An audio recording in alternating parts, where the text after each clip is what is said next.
Good morning, good afternoon, good evening, and good night. Wherever you are, whenever you're listening, welcome to Morning Brew. I do apologize for the delay. I was having some password issues. Unfortunately, I'm still having that same issue. But I decided to go ahead and get things going. Let's see here. Where did I put my coffee at? All right. I hope everyone's doing okay this morning. Go ahead, if you don't mind, and share out the link, please. I was talking with Orville Nation yesterday, who oh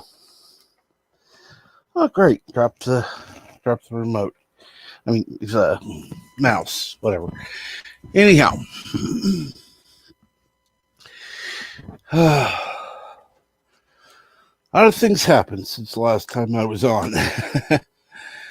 I decided not to stream yesterday. There was a lot of stuff going on. And so anyhow, I gotta find the right thing. There we go. Show that. Copy. Okay. Unfortunately, it's signing me out of everything.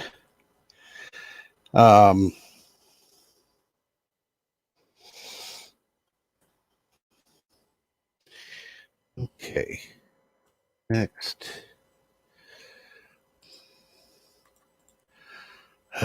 Really? So I have to type in everything. I can't just copy and paste it.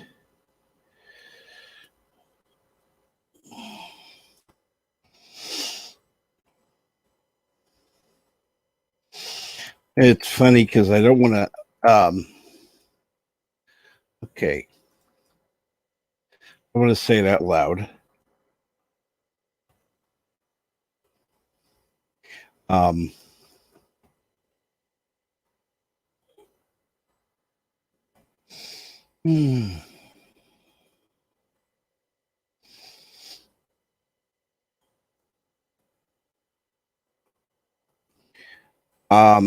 So does everybody have your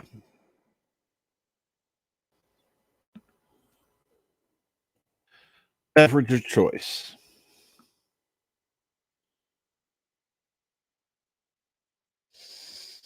All right, there we go. Hopefully that'll work. Sign in. The fuck with you?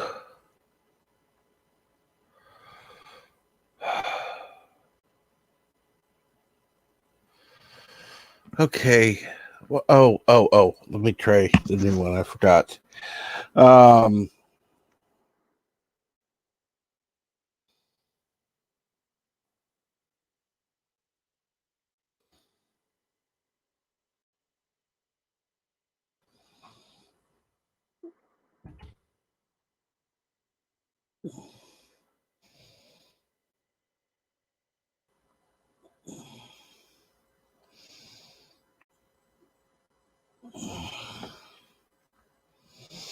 All right, there we go. I am back on.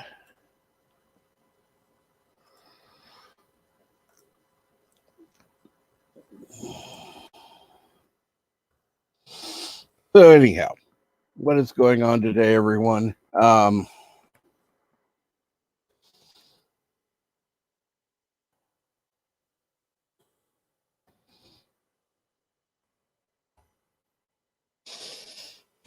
Let me see here. It is Monday, November 29th. Wow. November is almost over. I can't believe it. It's almost December. Now I got to get back in the chat. And Dave G Sound said yes, because I'm on. That's another bit of drama we'll go into in just a minute. P-Cat said, good morning, Captain. Six said, good morning. You know, what the hell are those things on either side of your name? I have no clue. Are they burnt cookies? I don't know. BK Dan, good morning, Captain Truck, and good morning, all. And yes, I hope everyone's having a good day so far. Mountains of Elysium, greetings, my friend Captain Truck and fellow nerds. Dave G Sound says, good morning, Brew. Did you get my DM through Twitter last night? Yes, I did. I'm glad that you were able to stop by and say hi. That was very kind of you. I know you've got a busy week ahead of you, so stop by when you can. Drop by, stay a couple of minutes, say hi, that kind of stuff. And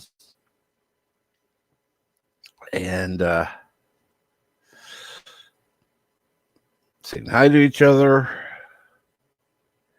Eastman Burkholder said hello. Hey, Eastman, I haven't seen you in ages. How have you been, by the way?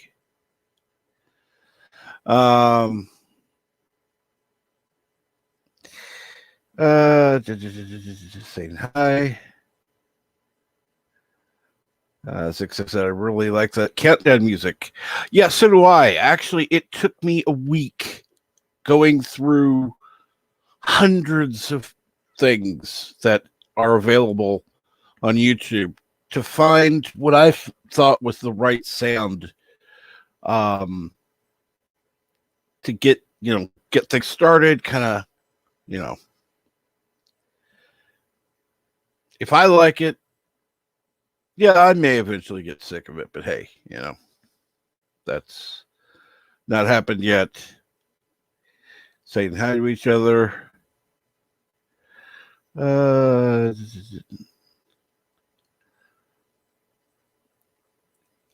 let's see here. Have what? Okay. Greetings, Mike Richards. How are you this morning? How are things in Columbus, Ohio?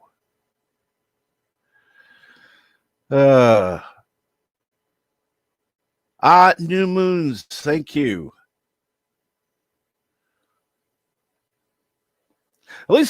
Thank you, Dave. At least I wasn't the only one wondering, because I'm going, what in the, it's like, are they burnt cookies or, okay, new moons. Good. Makes it a bitch to just put an @ symbol, but cool. Good morning, Eric Sonder. How are you today? Good morning, brightest day. Well, I'm glad that you were able to drop by, BK Dan. It's very, very kind of you. It's interesting how you can, yeah, you know who your friends are and who actually supports you. Thank you.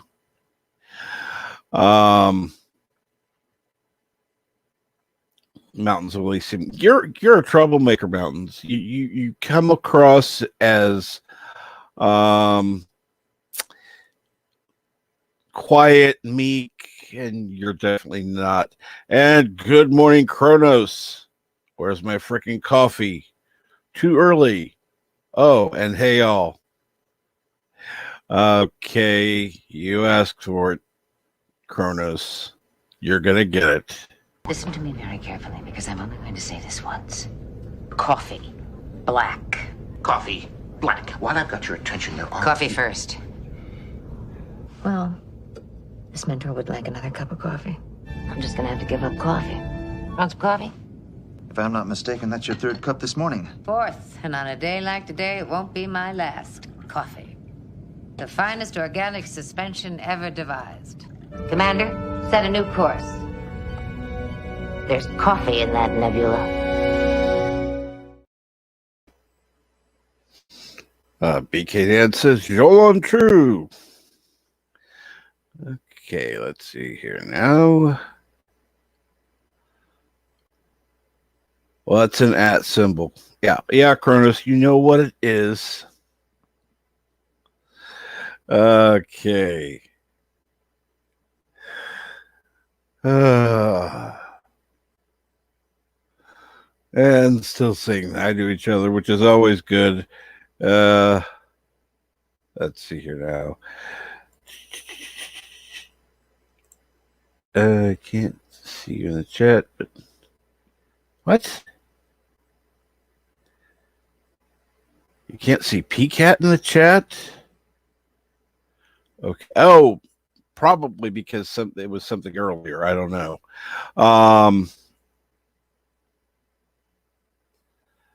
Because that was way early. So that could have been, somebody who's not currently here, which is cool. And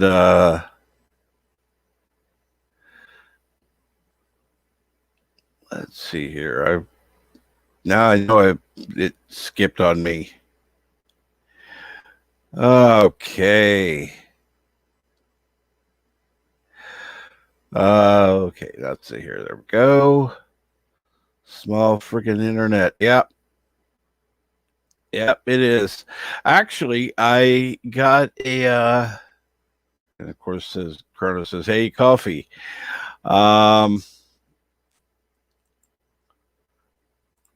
I'm sorry, 6. What do you like?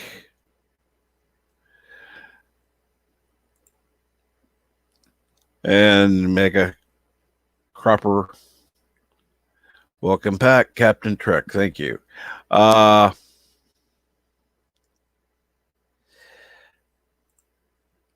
you're right. Janeway's so addicted to coffee, she's seeing it in nebulas. Mega? Who's Mega? Oh, Mega. Okay. And yes, brightest day tweaker Janeway. Tweaker Janeway. Yep. Okay, alert. Forward kettle. Bring up the temperature inside the vessel. Stand by to pour. And TTFN. Oh, you drink water. Okay, well, water's healthy. Yeah. And yes, or as Bird would say, nebulars. You're right. You're absolutely right. Now, I will get into some stuff that happened, which is why I said what I did in Salty Trucker Stream on Sunday.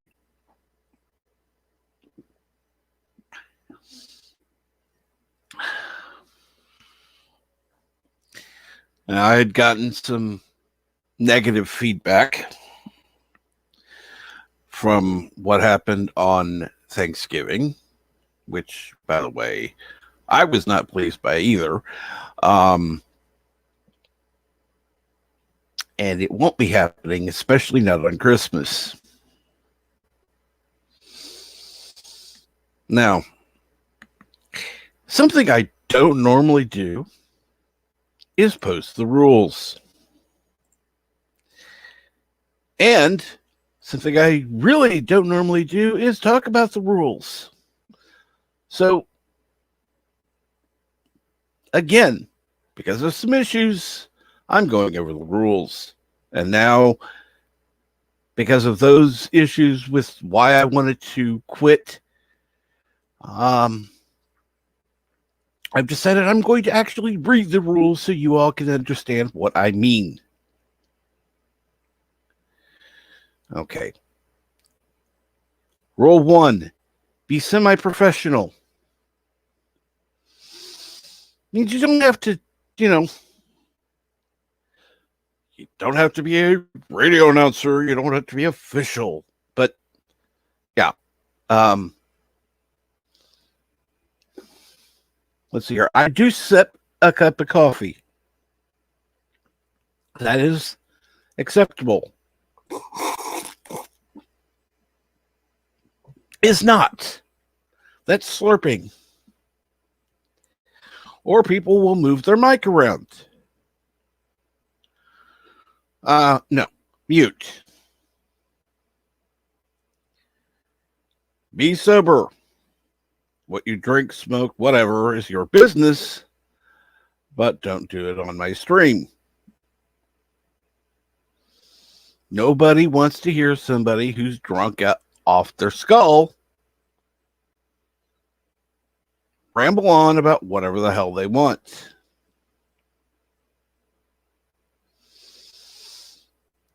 Rule 3, be kind and respectful to others.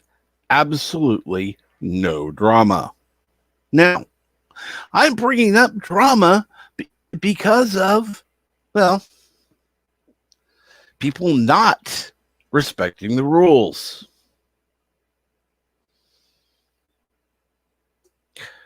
Okay, rule 4, self-promotion is fine, but limit yourself to your channel or streams that you are on. Now, if you want to promote, let's say you're coming up on, I don't know, History with R&R.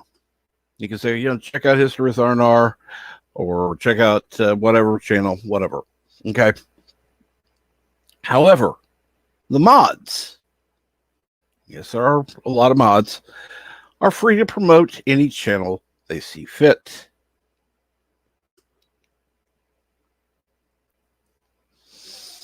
Now, the reason for Rule 5 is quite simple. There are a lot of people that come on and express their opinions as though they are experts when they're not. It is simply their opinion. Your thoughts and opinions are not facts. If you have facts, cite your source.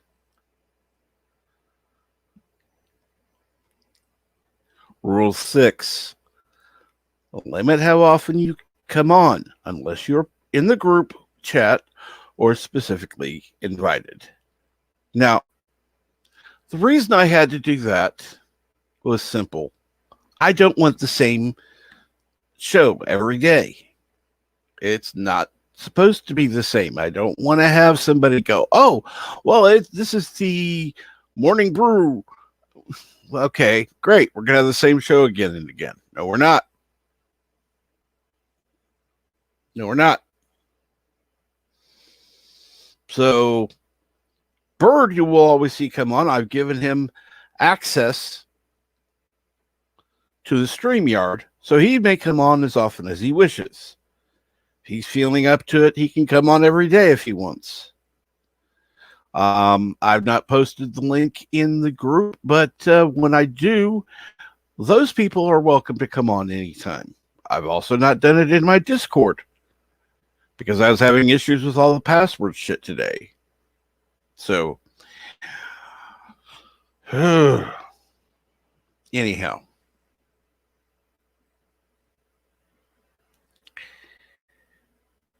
So,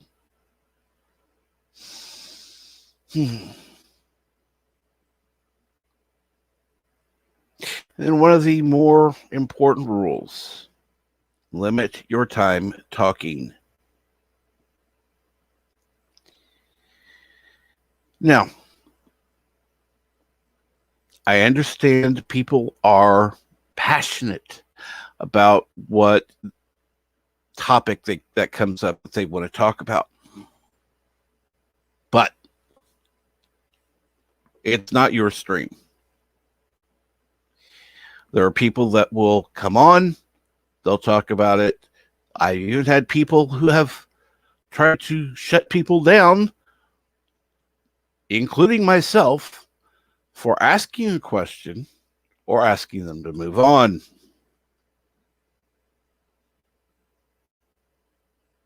So, from now on, I will give a warning. Then I will take you out of the stream for at least a minute, allow you to cool off, allow you to settle down, and then bring you back. If there's a continued issue, I will then kick you out of the stream, or at least off the panel.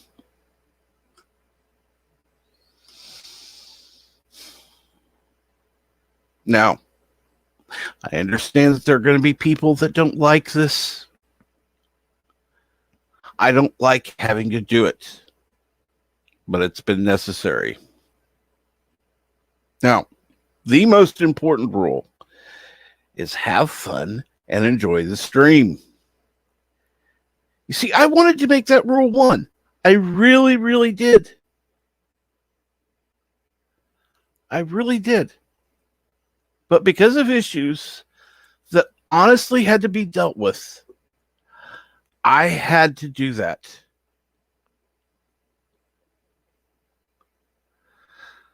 Like I said, I don't like having to post them.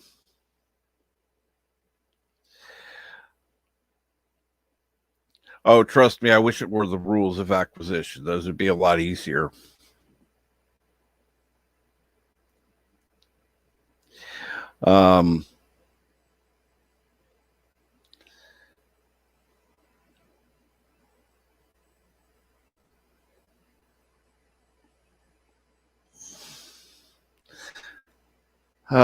Let's see here now. Eastland Colder. I got interrupted. I was going to say we love you and no apologies needed. We will listen to you, but we do not need to explain to your friends. No, I honestly feel I do owe an explanation because I don't want to just assume that people know and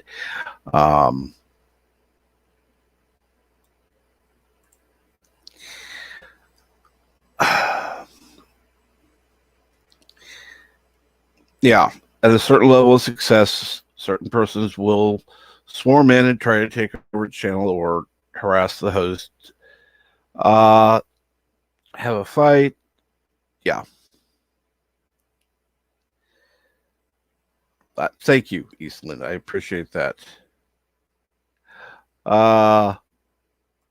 Kronos, you're always respectful, so yeah. A master of opinion. Yep, you are. And yes, Bird is very smart. Excuse me. Well, Dave, I hope they are easy to follow. I actually wrote them out several times.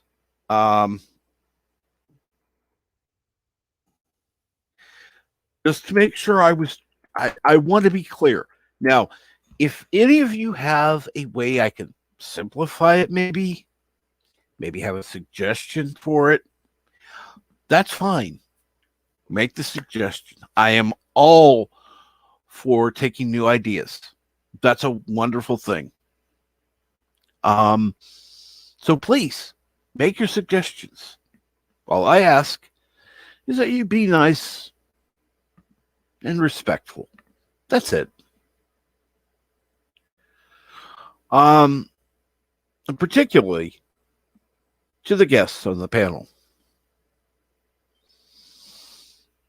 Unless, of course, they're being jerks. You know, that's fine. If I'm trying to tell them to be, quiet and they're like, but people want to hear it, you can say something, but be respectful about it.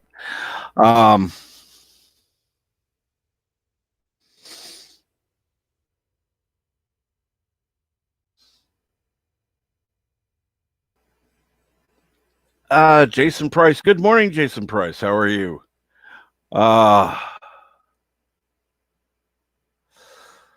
Me working clearly made me miss some drama. Yeah, unfortunately, drama has happened, and good morning. And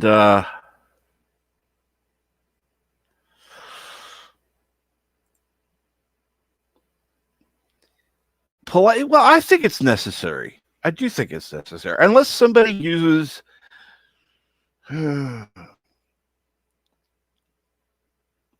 Unless somebody expresses some very negative, strong, how do I say this? YouTube banned language. I don't care.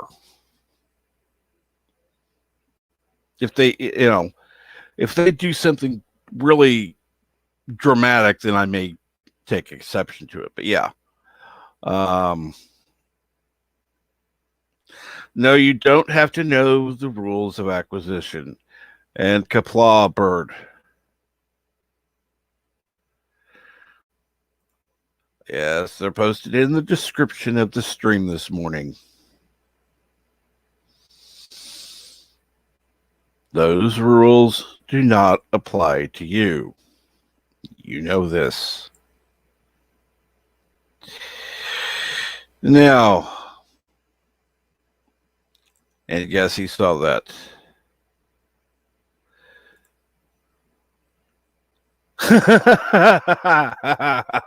Use a wooden spoon on the back of the hand if someone is being naughty. That would be nice.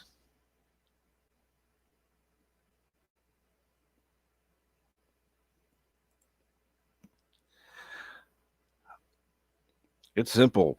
Respect the host and fellow panel members, or please don't come on the air. Well, that would be simplifying it. Yeah.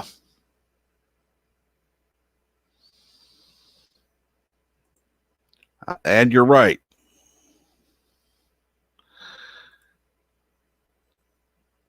You know what? Maybe you ought to draw a drama llama. And good afternoon, Yitza. How are you today, my friend? And that's one thing you won't hear me saying to everybody in the chat. There are people that I honestly, if I could go there in real life and hang out with the person, yeah, it'd be someone I'd give my phone number and all that. Yeah.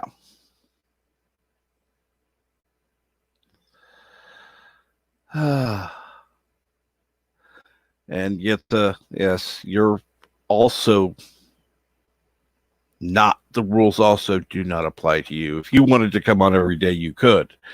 You wouldn't, but you could. He says your virtual living room, your virtual party, throw them out if they drop snacks on the carpet and grind the snacks into the carpet. Yeah, well, I like that. Of course, there are certain people that clean up after, before they leave.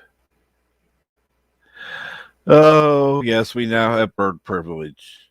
How are alpacas worse?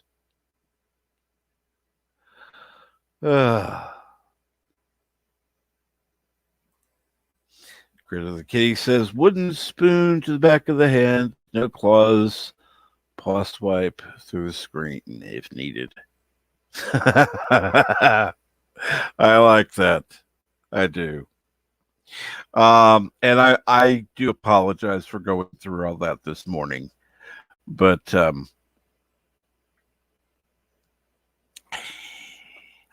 and I understand people feel like this is a family, friends and close acquaintances, and that you can talk about anything. And that's good. It really is. But and hell, I've recommended. I've had channels on my list that are political channels that I watch. I'll have, if I watch a stream regularly or even semi-regularly, and it's a channel I like, I will put them as a featured channel. Some of them are going to be political. This channel, however, is not. It's just kind of a general hangout place. Yes, I'm going to start doing video content eventually. I need to talk to a couple different people. I've got some ideas and I want to work them out, but otherwise it's just going to be me doing a watch party type thing, which I've also worked out. And speaking of which, I need to talk to you, Bird, about something. And I would appreciate that a lot. And let's see here. Okay. And good morning, Robert Rose Jr. Or as some say, Robert Roget. I don't know why, but or whatever they say. APAC is the worst because they're burning Karoga. And the Random Menace, greetings from the future. And good morning, Eagle Rider, who says, I hope you had a good Thanksgiving. Well, I hope you had a happy turkey slaughter yourself. I saw that pie that you made that your hubby likes the marshmallows. I'll take the version without, please.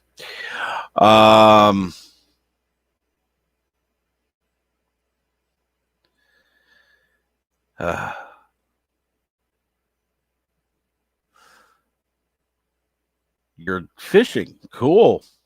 Where are you fishing? From your house? I'm sure the water's gone down by now.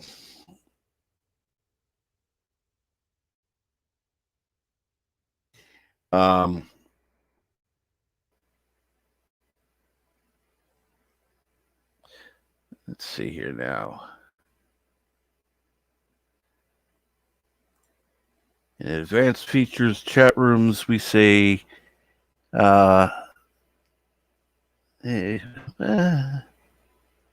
okay.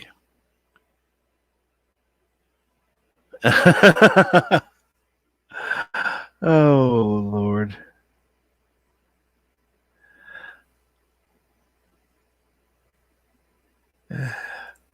Never forget, I'm in my virtual living room. Okay, what song is that, Yitza? I have no idea. And I love the fact that everybody's saying hello to each other. That is always a good thing.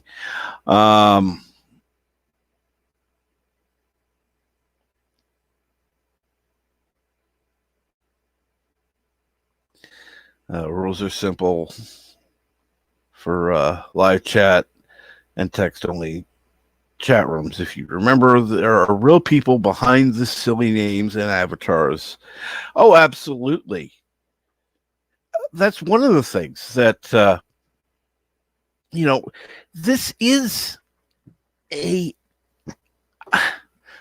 community, and I do want to support it, and I do want to be a part of helping things grow. In fact, the hashtag we grow together is something that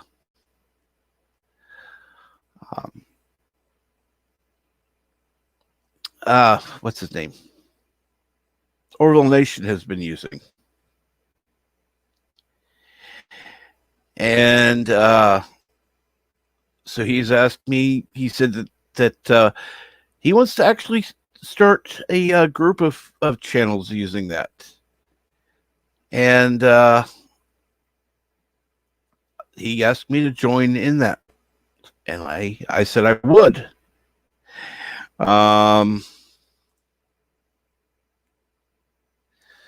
So yeah, again, I there was some drama yesterday, or in the past several days, that yesterday caused me to just blow up, and I was ready to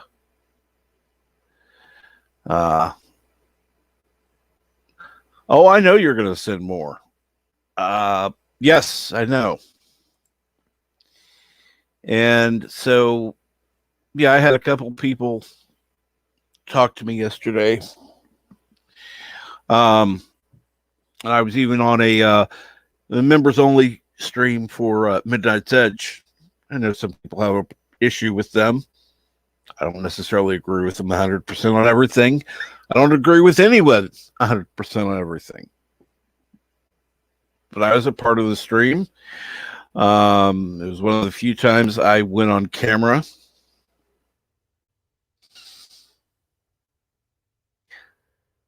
I do that on Orville Nation streams, but that's a totally different thing.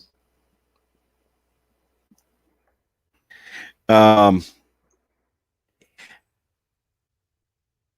in fact, you know, several of them after the stream, well, during the stream and after, we were talking about some stuff, and so yeah. Then I had people afterward talking to me about it and saying to ignore the drama, which, trust me, is not always easy. And yes, I guess you saw the hashtag.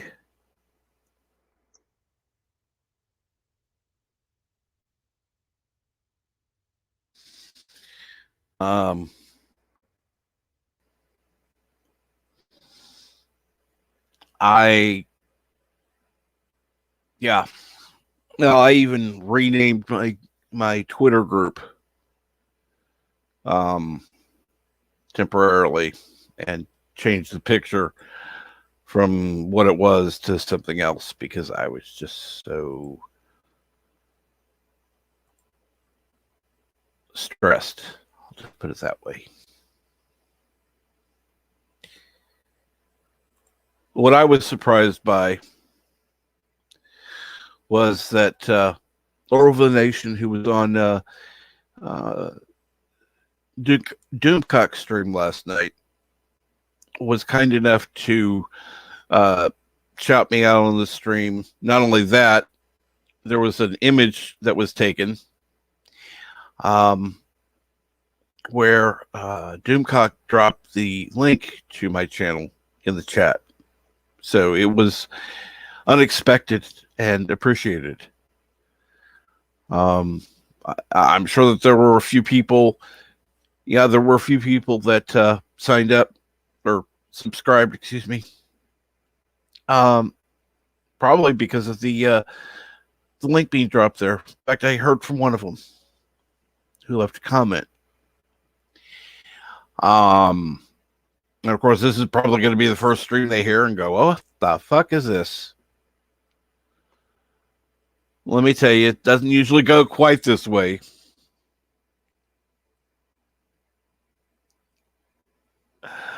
But needless to say,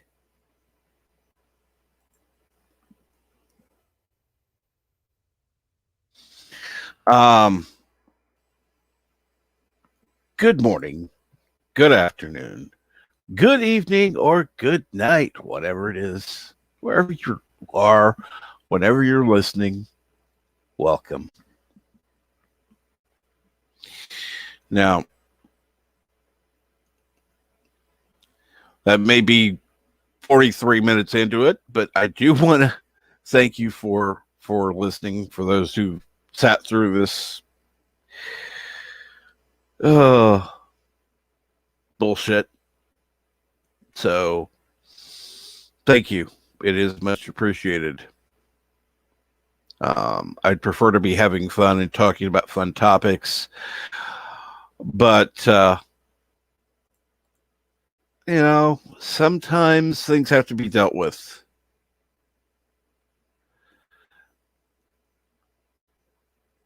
And let's see here. I'm going to go ahead, go to my.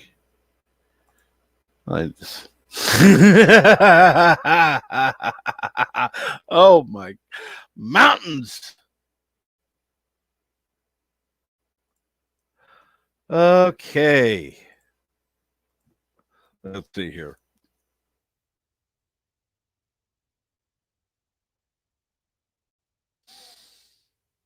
Most of the people in the group should be on the stream. Anyhow, copy. There we go. Send that. Then go to Discord. Go to my Discord. Excuse me. And in that, there we go. Morning Brew. Paste. And there we go. We got to get rid of that one. Where'd it go? There it is. Delete. Awesome. I only want to keep the current live backstage on there. So that has been taken care of. Okay. Oh, trust me, you do get laughs all the time. You do. I may be going, oh my God, what did you send me? But yeah. Chrono says it's too early for Discords. Discord, yeah. Well,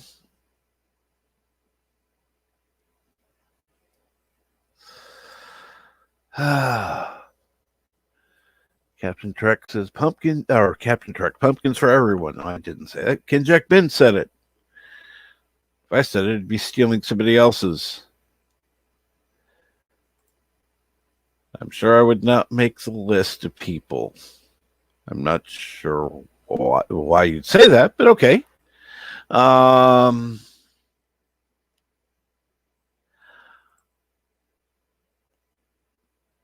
that's another thing. Go ahead and download Pluto. Go ahead and download it.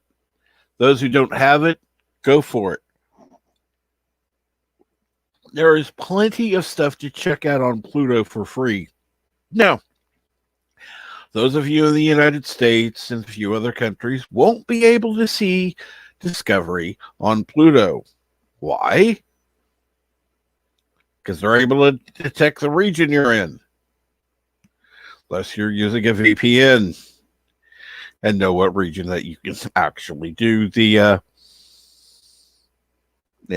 use it in. But I don't suggest using a VPN that way, but I know that's how people do it.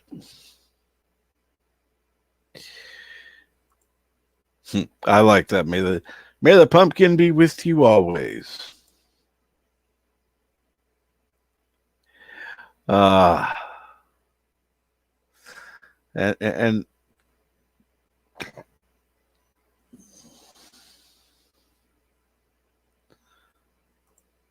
yeah.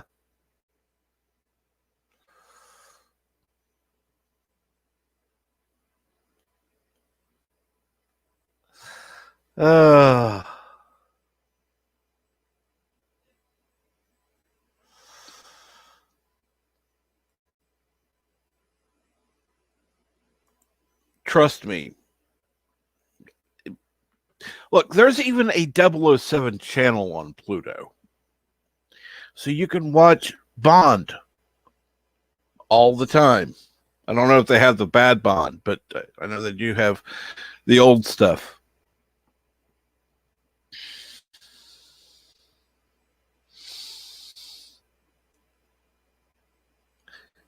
And as far as that, I don't know. I can't speak to that.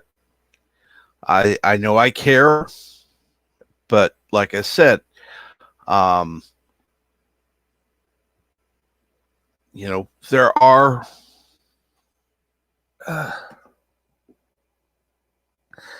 damn headache. There are people who do push the limit, and I don't mean the way you do, Rosetta.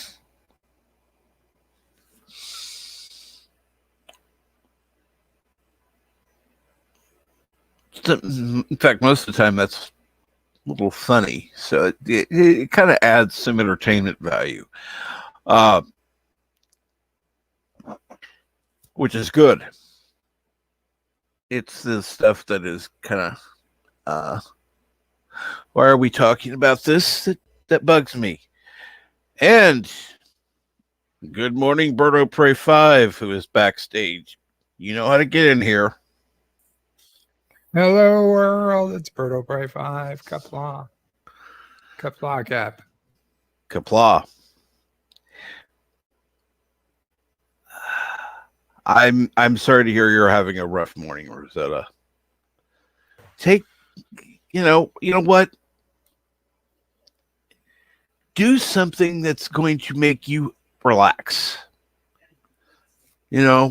Paint or draw or whatever.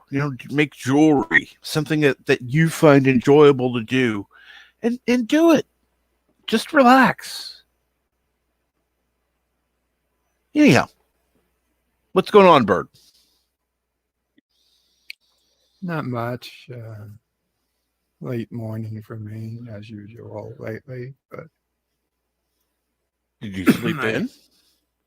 I wouldn't say I slept in. I guess this is my new schedule. I don't know, Cap. I haven't been feeling normal for a long time. So I don't know what's just new normal or what is just effed up usual. I don't know. I can't even answer it. It's funny now that you ask it. I honestly have no idea if this is just my new schedule or if I'm just so far off my old, but I don't know. Fuck. I did hear you wanted to ask me something. I don't know if that was in private or No, that would be later time. Actually, I can ask you. Well, I can actually ask you. Okay, you know how you have your you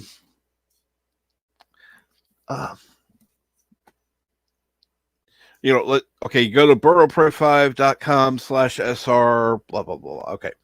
Right. Now that's obviously a redirected thing. Yes. Okay. Yeah, once you have a web page set up, it's fairly easy to make redirects. You have to have a web server set up somewhere. And I have something kind of. It's just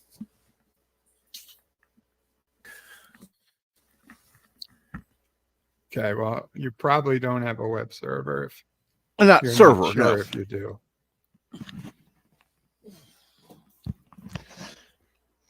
But all I need is a page to, let's say, for example, I wanted to add a use my screening room, but instead of posting that link in, have a different link where it's redirected from? Does that make sense? Okay, well, for any of this, you would need both a domain name, like captaintrek.com or something, Right. and a web server or web host. For me, it's what's called a VPS, a virtual private server, that I have through a hosting company. So they set it up as a web host, and I have to be able to know how to go in and set up, redirects and things such as that. It's not trivial, but I mean, it's certainly possible to learn. There's tons of free info on how to set up like a web server or whatnot. I mean, the cheapest ones tend to be like $15 to $20 a month, and they go up from there. Now you can get by, you could do a lot of sites with a $20 a month, if you're not using it a lot. Mm-hmm. But, if it's just a single site, it's, it's up to you.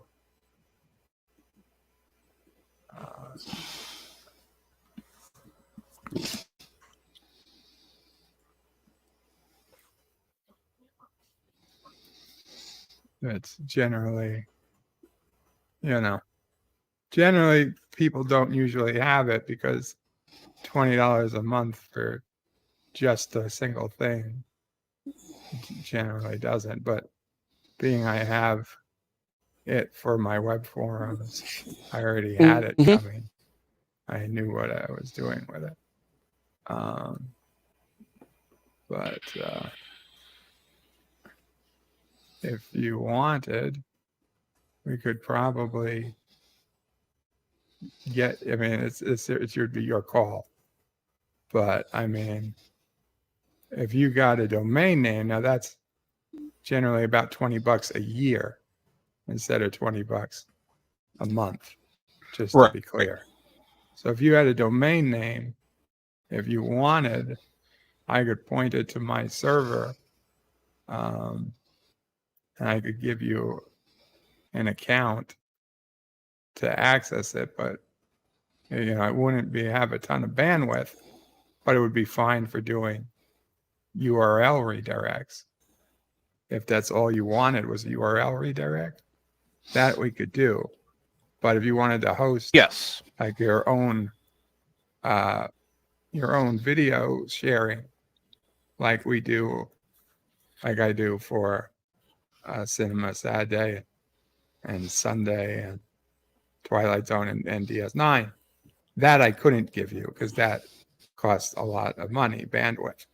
But if it's just a redirect to an address, that doesn't cost money because that doesn't take any real bandwidth.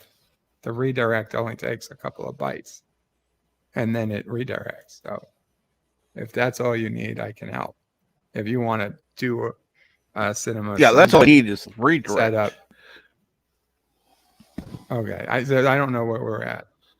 So who needs what? If it's just a redirect, and then you got a domain name, I can help. If you want to set up a whole cinema thing, then that would be a more expensive option, where I wouldn't have anything to do with me. Right. But I could point you in the right direction. Good. Well, at least we'll talk about it later. Let's see here. Good morning, Darius. Good morning, Sherry. How are you this morning? Let's see if I've missed anybody else Jason, in the chat. Domain name prices, yes, it depends, but I will only deal with a .com, .net, .org, TLD. If you buy anything else than those three, then you're in for a world of shit, because .com, the originals, the .com, .org, and .net those prices are stable. If Right. you buy a .whisper or a .ludicrous or a .stargate or whatever the new ones are, those prices can change with the person who owns it. In fact, most of these places, they're very honest in that, yeah, you can get the domain for the first year for $2 or $5 or $10 or less. But then the renewal prices are going to be up there. I mean, their whole point of making money isn't to give away free domain names. Their whole point of making money is to get people to buy with a cheap domain name, get their site set up, and then when it's too late to change the name, they're going to charge you more. That's how they're going to make money. They're not going to make money by charging everybody $5. They're going to make money by charging everybody $5 until their traffic is high, and then they'll charge everybody $500, and then you're fucked because you've got to pay $500 or give up your site. In which case, they sell your site, and to somebody who's interested in making money, and you already have a site that's pulling in a ton of traffic, so it's win-win for them. Don't waste your time with anything other than a .com or a .net, or in some cases a .org. But that's it. There is absolutely zero. You would never get me to waste money on something that wasn't a .com. I did, Fluger. I said Stargate just as an option. I mean, technically anybody can create their own whatever now, and that destroyed the entire market, in my opinion. Which I guess was the ultimate goal, because it wasn't fair the way things were happening. Like the .co, which was the top level of Colombia, the country, was starting to become actively, because people were saying, oh, .co means company. No, it never meant company. It was Colombia, and it was and still is their top level domain, but the Colombia got lucky because their name of the country is Colombia. So they got a domain name that people were trying to buy, trying to go around the com to make it just .co.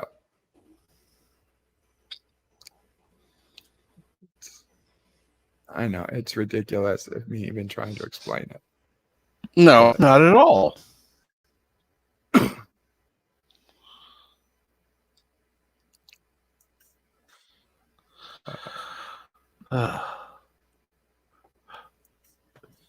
Yeah, I remember .tv. Okay, let me ask this about the .edu. You didn't mention that one. Well, Either you good can't or buy bad. an EDU. Well, no. Only a university can get it.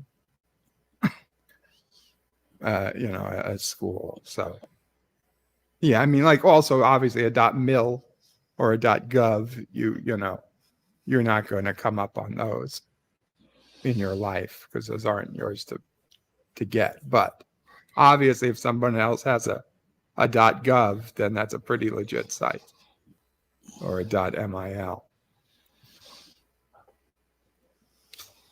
Yep, .xxx. That's another one. Are you serious? Oh yeah, they have it. Yes, the .tv. Jason points out that's another country I can't even pronounce. Tuvalu. Really? Yeah. Any two-letter top level domain was assigned to a country, or okay. or like .eu was given to the European Union. But if it's a two-level, that it was given to a physical location.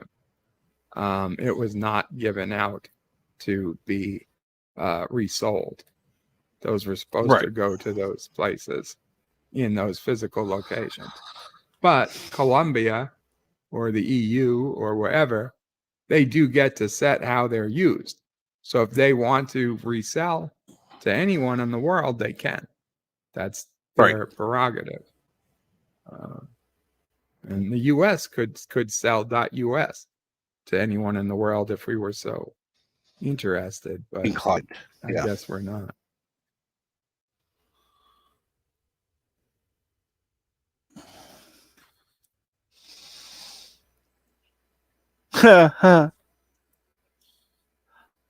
YouTube is misusing the .ee Belgium with their yeah, you're right. Yeah.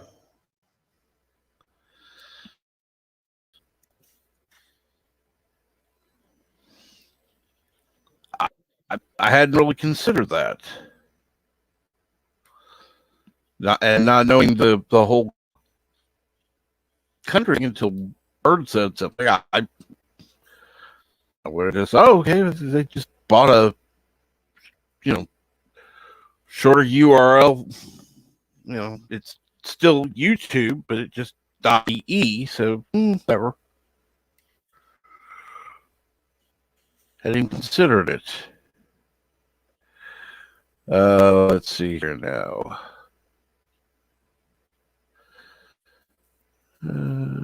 Where's it at? Oh, there.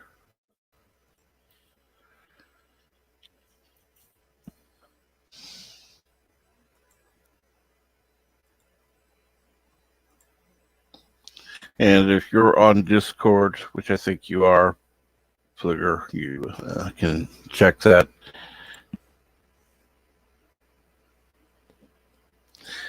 Anyhow. How is Mamo Prey this morning? Mamo Prey, how are you?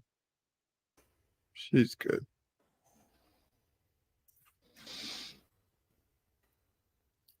She's good. I don't know. I'm still not great.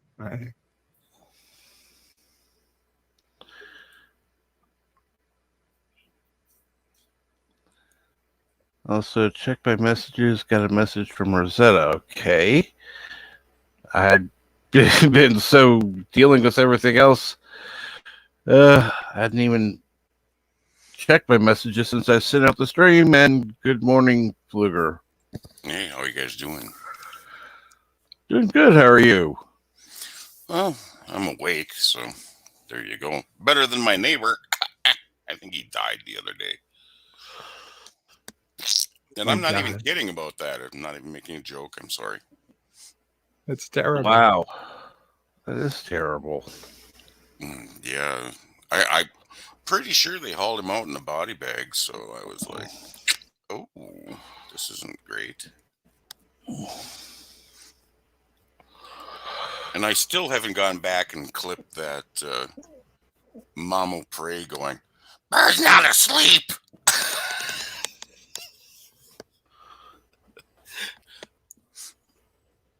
I have the timestamp. Oh, here, cool. Yeah, go ahead and clip that. I want to. Bird's not asleep. Okay, it's Mama Bray. Well, it was so cute because it was funny. Sorry, Bird. Did you have a story to tell?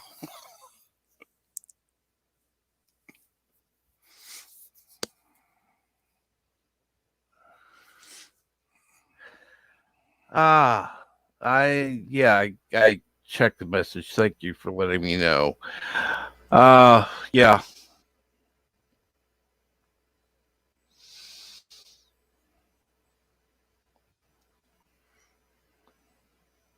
And thank you, Bird. Oh, no, Bird. We were just... I was being annoying. Sorry, Bird.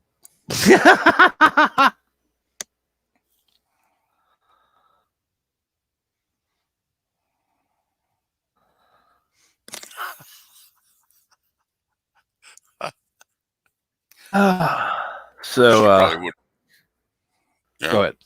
Go ahead. Sorry. Well, I was just worried that if she'd heard it, she was going to force feed me some outdated spam. She won't even let Bird eat it. So, no, she wouldn't do that.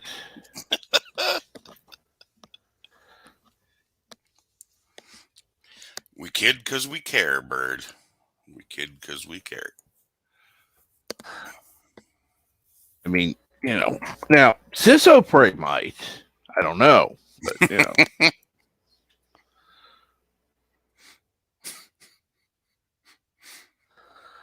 we'd have to ask Bird about that one.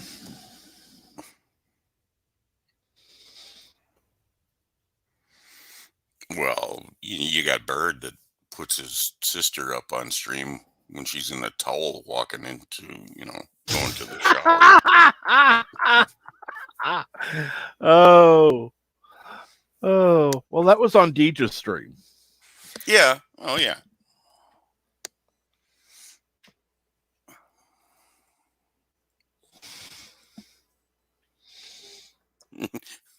I don't get that lucky. So, hey. Sorry, you guys. I gotta go. I'm just not feeling it. Oh. I'll be back, Ivan. It's Take just care. I'm not feeling great this morning. I can I'll tell. talk to you later. Yeah. Talk to you later, Bird. You have a good one, Bird.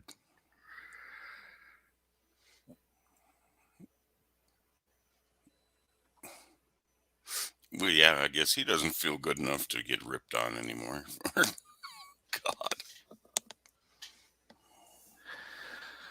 God. Well, keep Bird your thoughts and prayers. Obviously, he's not feeling himself this morning, and hopefully that gets better.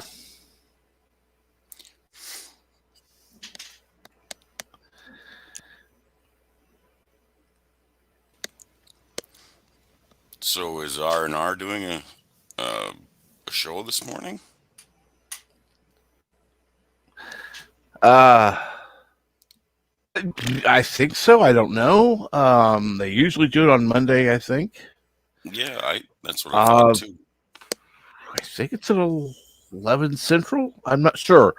If Professor Brady Specs was in the chat, I would ask him to let us know.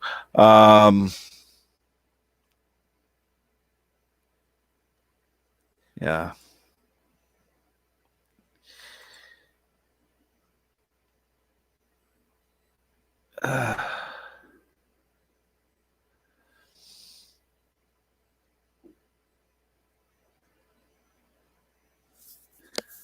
Oh yeah, pain level 8 in the shoulder. That's not good. Yeah, I'm living with without meds, it's a pain level of about 8 in my abdomen.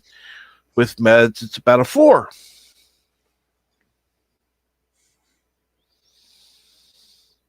And some people will be like, "Oh, hey."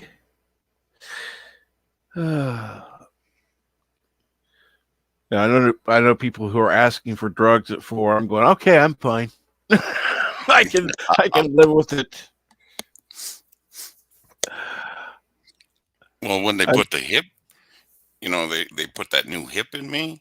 Yeah. Hip joint, but they gave me these oxycodones, right? So I took those pills until the bottle was empty. Oh, History with R&R will be live at noon Eastern. Noon Eastern, so 11 Central. Yes, I was correct. Yep. Yay! Right. And Salty Trekker will be on. Yep. I was thinking they were having a big deal today, but... Oh, and to end my story, when I ran out of those pills, my doctor's like, well, do you need a refill? I was like, screw that. There was just no way I was going to take any more of that crap. Well, unfortunately, I had to be on that for months. And then finally, I was switched to gabapentin and tramadol. Yay.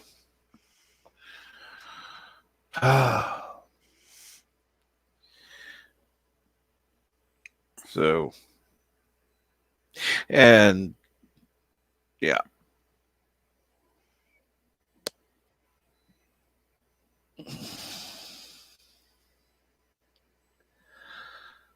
Uh,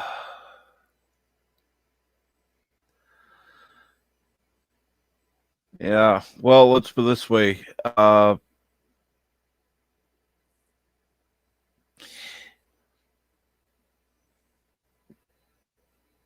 Painkillers have their place, and that's. By the way, Professor, is Salty going to be talking about any particular topic, or do you have any clue what he's talking about today?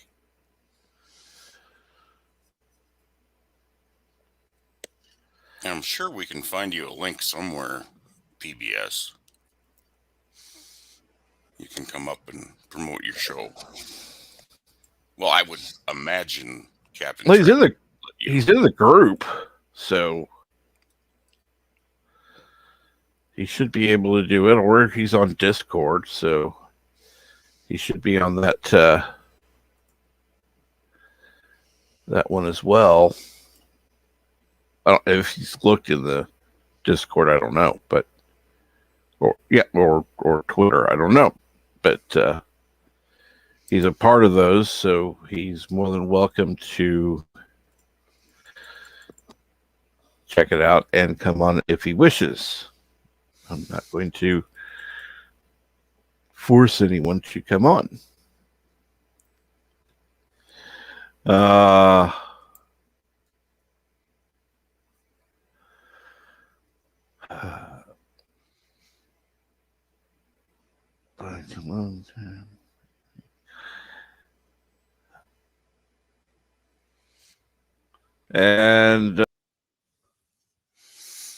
And he dropped right off. So what do you guys want to talk about?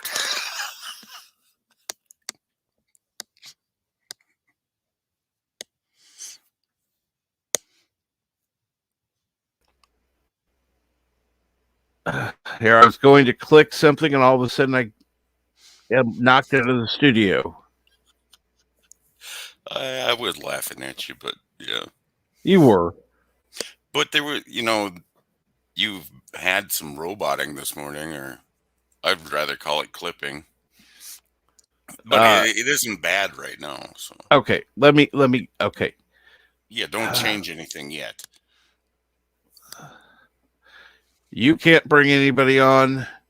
I'm going to have to pop the link in the chat real quick. I hope. What? Okay, great. That means I'm going to have to recopy that again. Copy.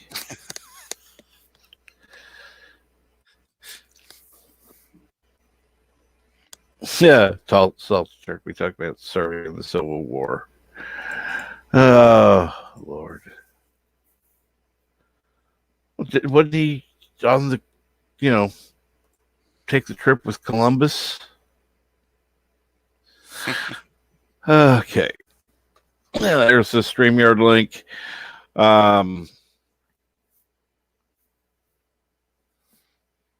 Yeah, more than welcome to come up, Professor.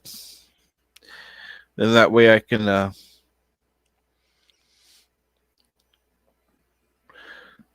shut down my stuff that's going on here and reset the web web browser. That's it. I need more coffee anyhow.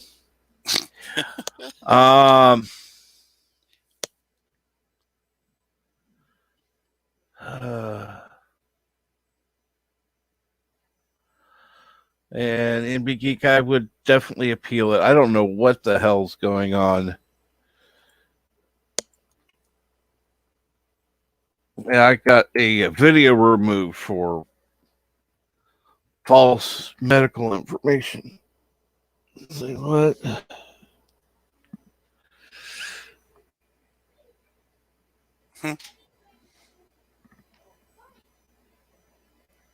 It just doesn't make any sense. Some of it's like,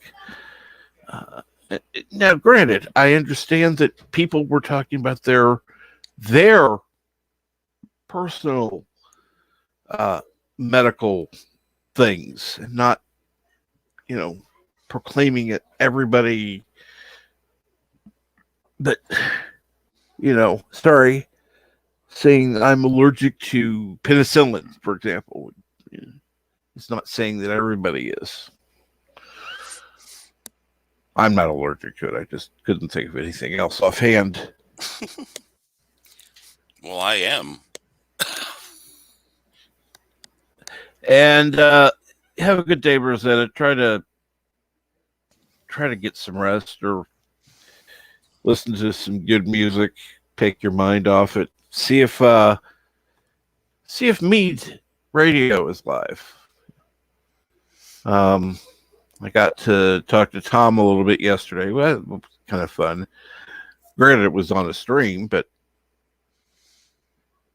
I was actually on the panel.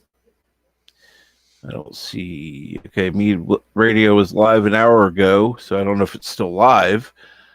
But you're more than, I'm sure you're welcome over there. Just go listen. You don't have to actually type anything.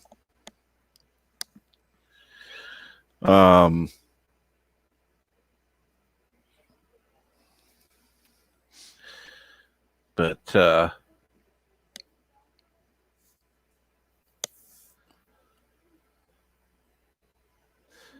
yeah, I agree. Breaking up the words is better.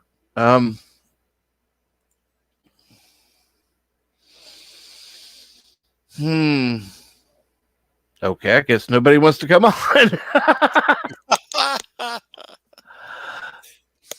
Oh, wow. This is so different than normal.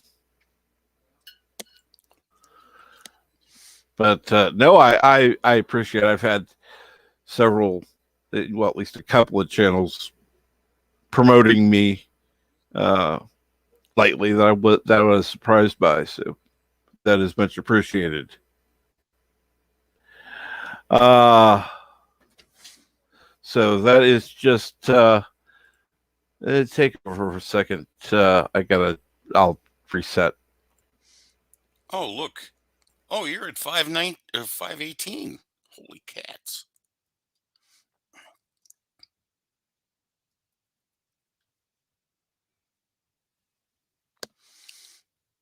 Oh, yeah.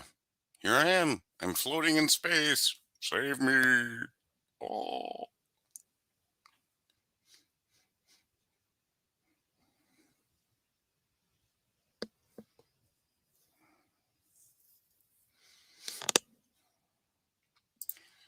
Well, I'm going to have to check the weather.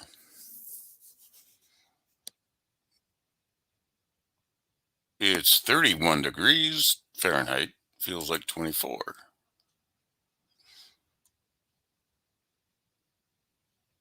Supposed to hit a high of 42. And it said the temperature forecast to be warmer than yesterday, except it was 43 when I checked yesterday afternoon.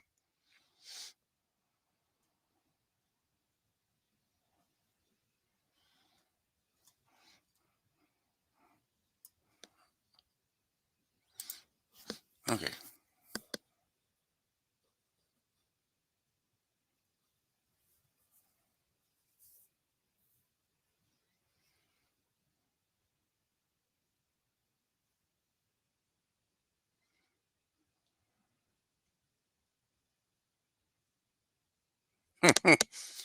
Well, you do realize I'm just about up.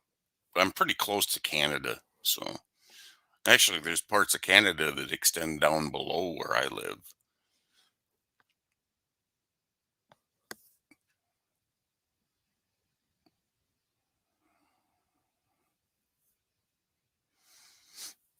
But I don't mind 40s. Those are actually really nice. It's when it gets down to, well, like Thanksgiving morning when it was like 4 degrees or 3 degrees. Oh, and this is all in Fahrenheit. So anybody who's in a country that's not the U.S., that's like 16 below Celsius.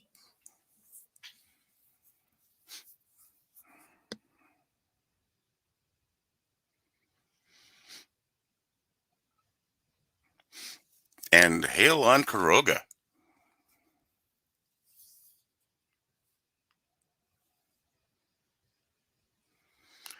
And Jason Price, I don't ever want to have a kidney stone.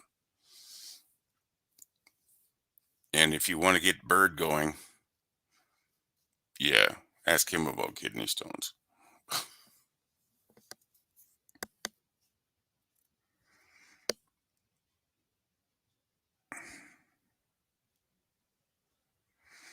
Hmm.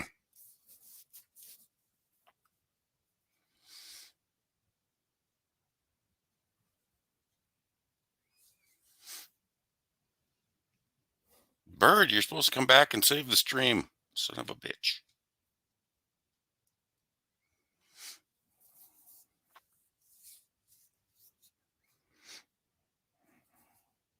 You know, I can honestly say, yeah, exactly. Hey, all There's right. Froggy and Salty. Hi, how are you guys doing? Good morning. Good morning. Good morning. I haven't seen you in a couple legs, Frog. What's going on? Oh, just hopping around. Alyssa, got a little bit of time right now, so I figured I'd pop on in. Definitely saw the link and just had to finish making up some tea real quick. Well, unfortunately, I had to reset the web browser, and then I had drama happen. Well, I just want to say I'm very glad to see you on Captain Track. Honestly, you can thank Orville Nation and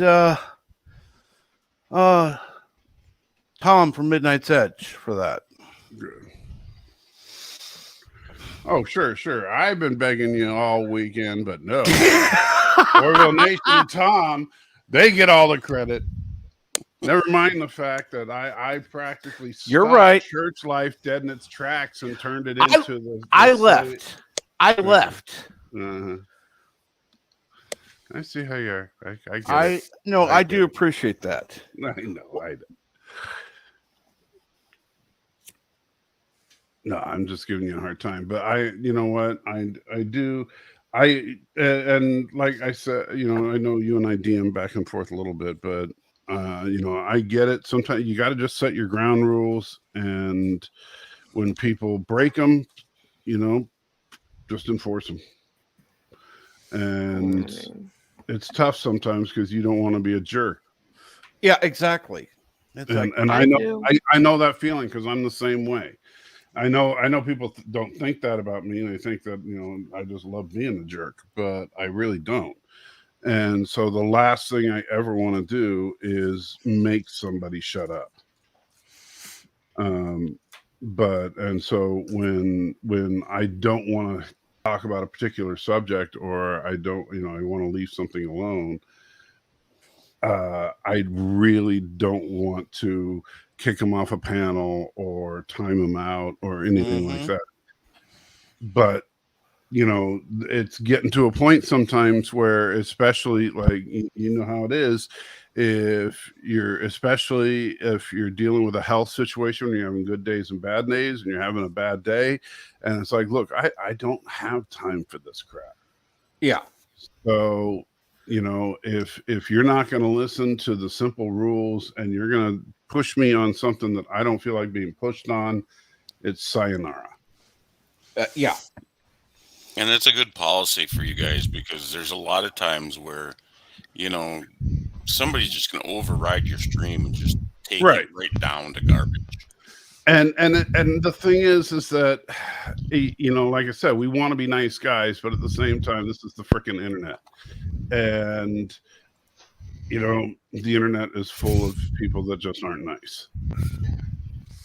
Yeah, the world is full of people that aren't nice. Right.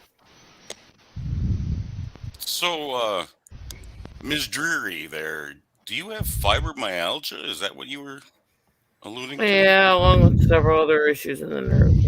Also, so Ugh. yeah. I don't even want to even come close to trying to understand that pain. No. Jesus. Autoimmune is just the worst. And it's not the only one. And This yes, is the internet? This is the internet. Sorry, You're I right. stomped on you.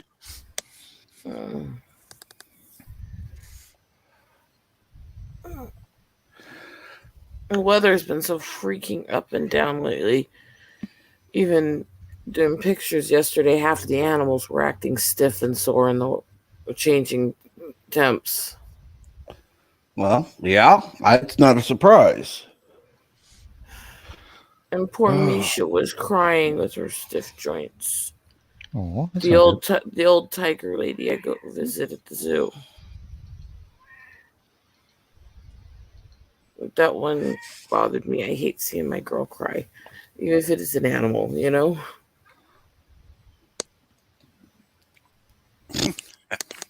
Chronos.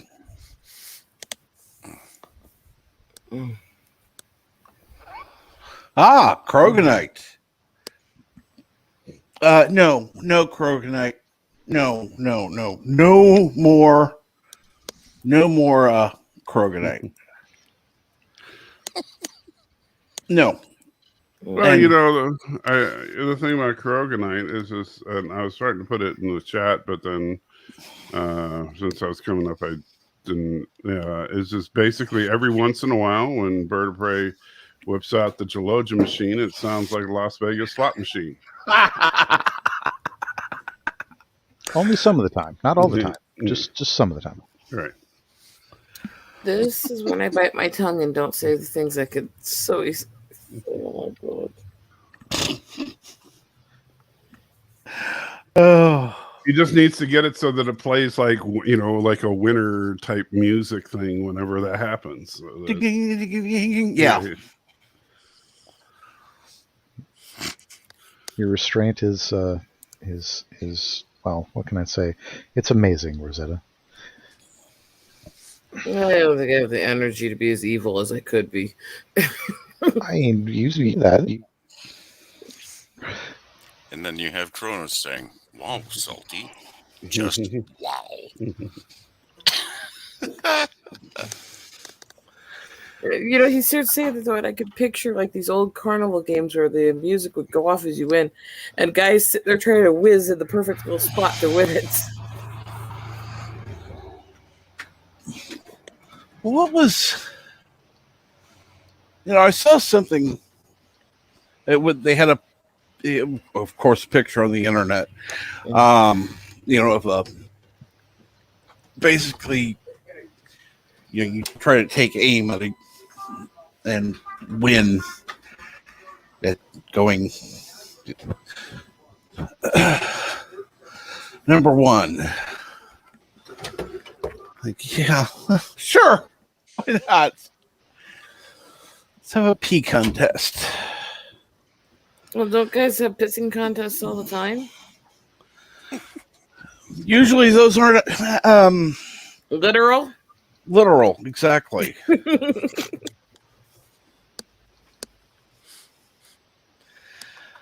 See, that reminds me of a stupid old joke. Man and a woman were arguing over whether or not men or women could do everything better. So the woman said, "I can do anything you can do, but better."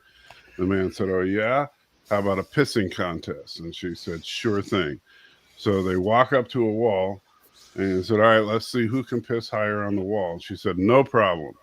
So the woman dropped her pants. She turned around, bent over backwards, and let her rip. And of course, managed to pee right about waist high, hit the wall. And the guy was like, "Okay, yeah, not bad." And he said, "But check this out." So he started to drop his pants. And then she goes, no hands. Nice.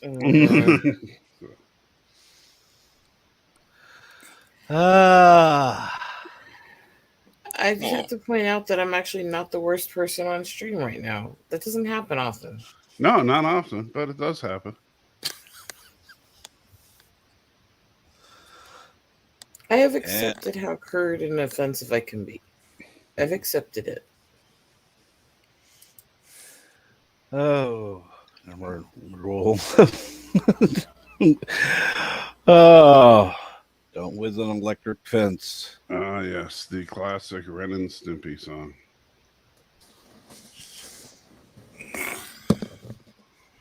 Well, if you do, you learn not to do it again, ever. It only takes one time. Man, I will tell you, when you've never seen anything quite so sad as if you've ever seen a dog that does it. Oh, man. Poor doggos. Because, growing up on a ranch after we installed an electric fence, and then you see the dog do it shortly after you turn on the electric fence for the first time, and the sound that dog makes. Poor thing. Ouch. But they never do it again. Not if they're smart. No. So by the way, how was your weekend, Salty? All right, I suppose. These days the days just kind of blend together. The only major difference for me between the weekends and the weekdays is I tend not to get calls from the doctors on the weekends. But now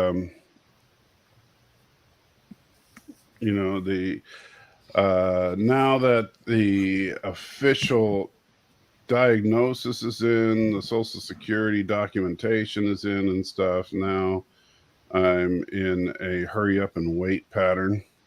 Oh yeah. And so that's always fun. Trust me, been through that, and yeah, it's Yep. It's like, oh, by the way, you need to make this phone call. Sit on hold for an hour, and right. They rush you through all these different appointments to find out what's going wrong with you to make you wait weeks and weeks for the treatment after you find out. Right. And I still have stuff like been there. Yeah, and in a few weeks I have the big psych eval where they figure out how much the MS has impacted my brain. That'll be fun. Oh God, are they doing this just as a psych eval, or are they actually going to do any brain scans? They've been doing brain scans every few months. They're doing the next brain scan in January. God, I remember all the sleep deprivation scans and MRIs and shit when I was going through the seizures. God, I hated that shit. But the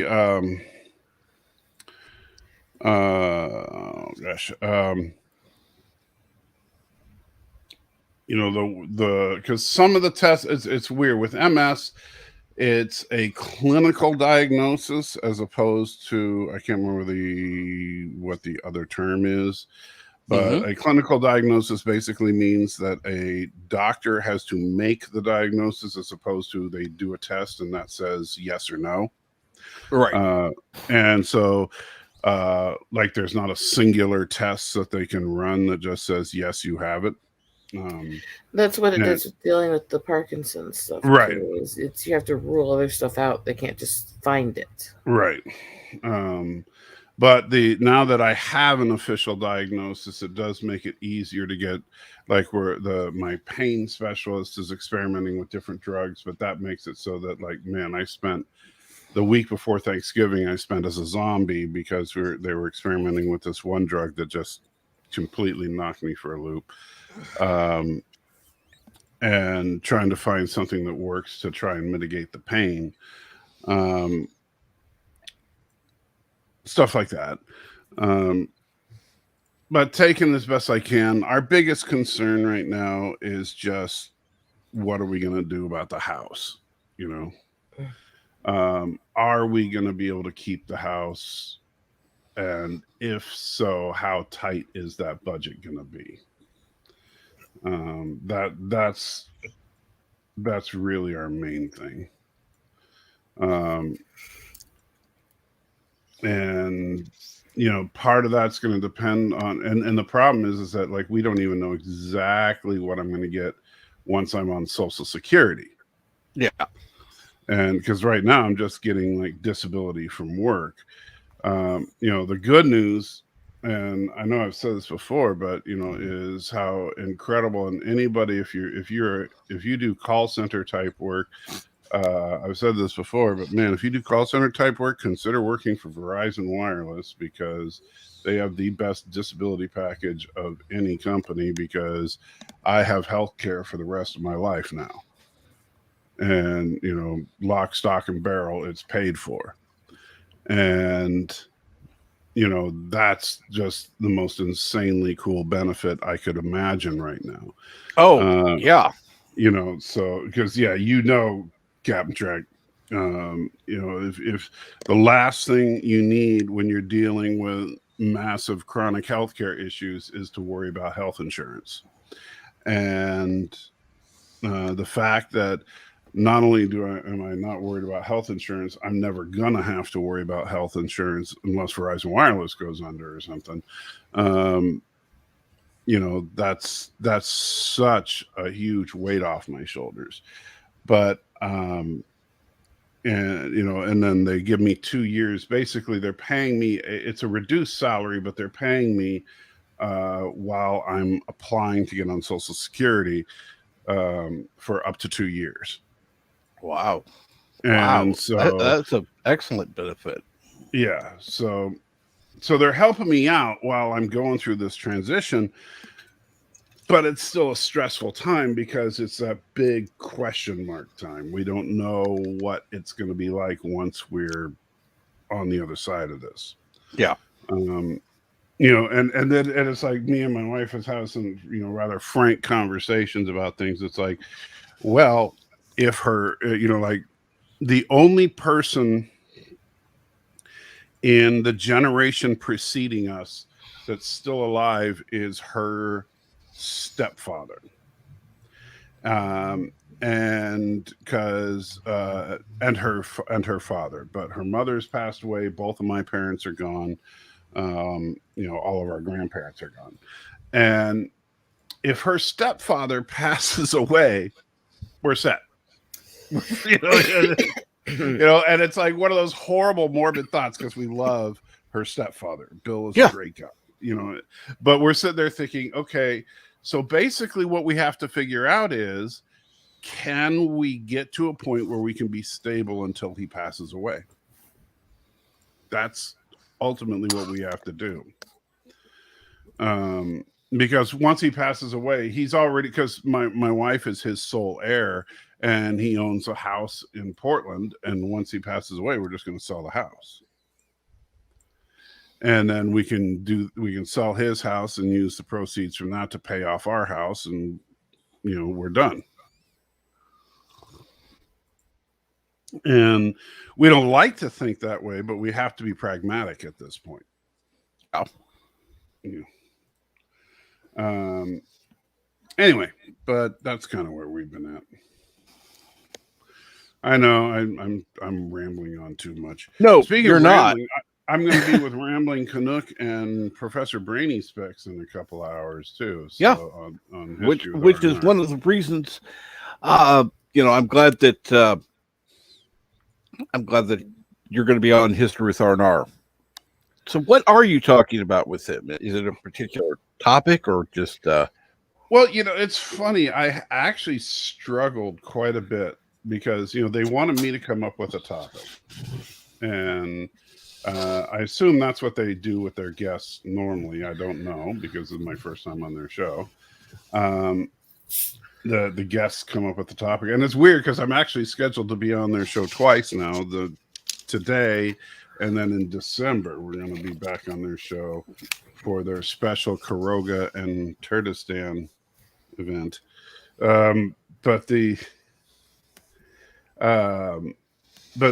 today, you know, I know that a lot of their stuff focuses on military, and I didn't, you know, I didn't want to talk about my military experience that much, because honestly, I didn't think I had much to add to that. Because when I joined, you know, I know people joke about, you know, how old I am, but honestly, I mean, when I joined the Army in the 80s, I joined after Panama, and I got out just before Desert Storm, which means that I didn't serve during an actual conflict.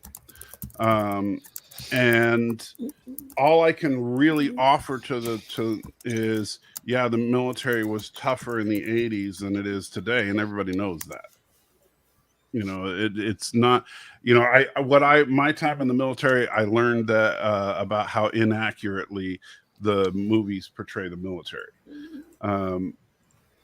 And I didn't want to, you know, just be a boring guest and talk about something that everybody knows.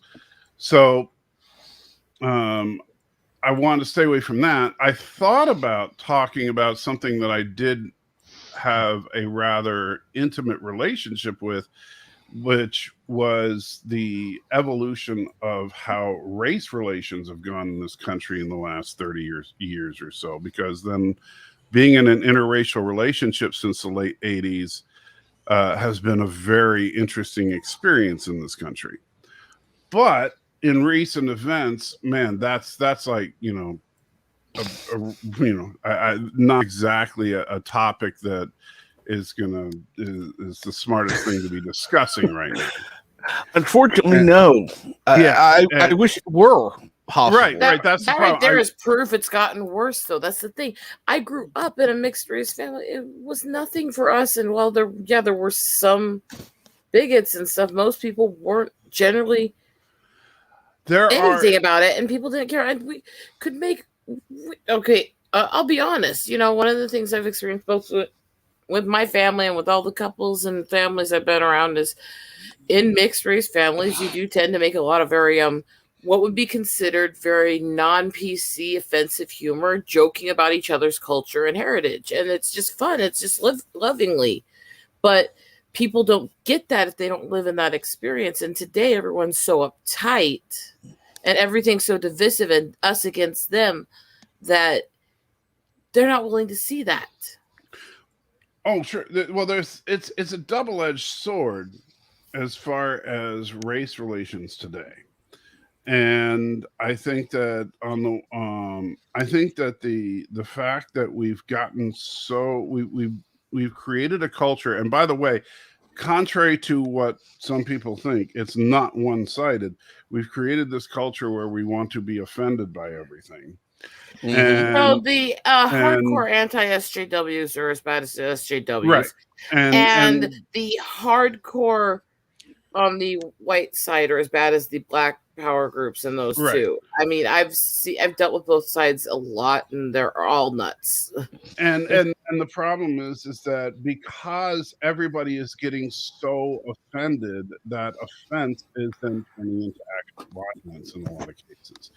And yeah, it's getting very, very ugly in some cases.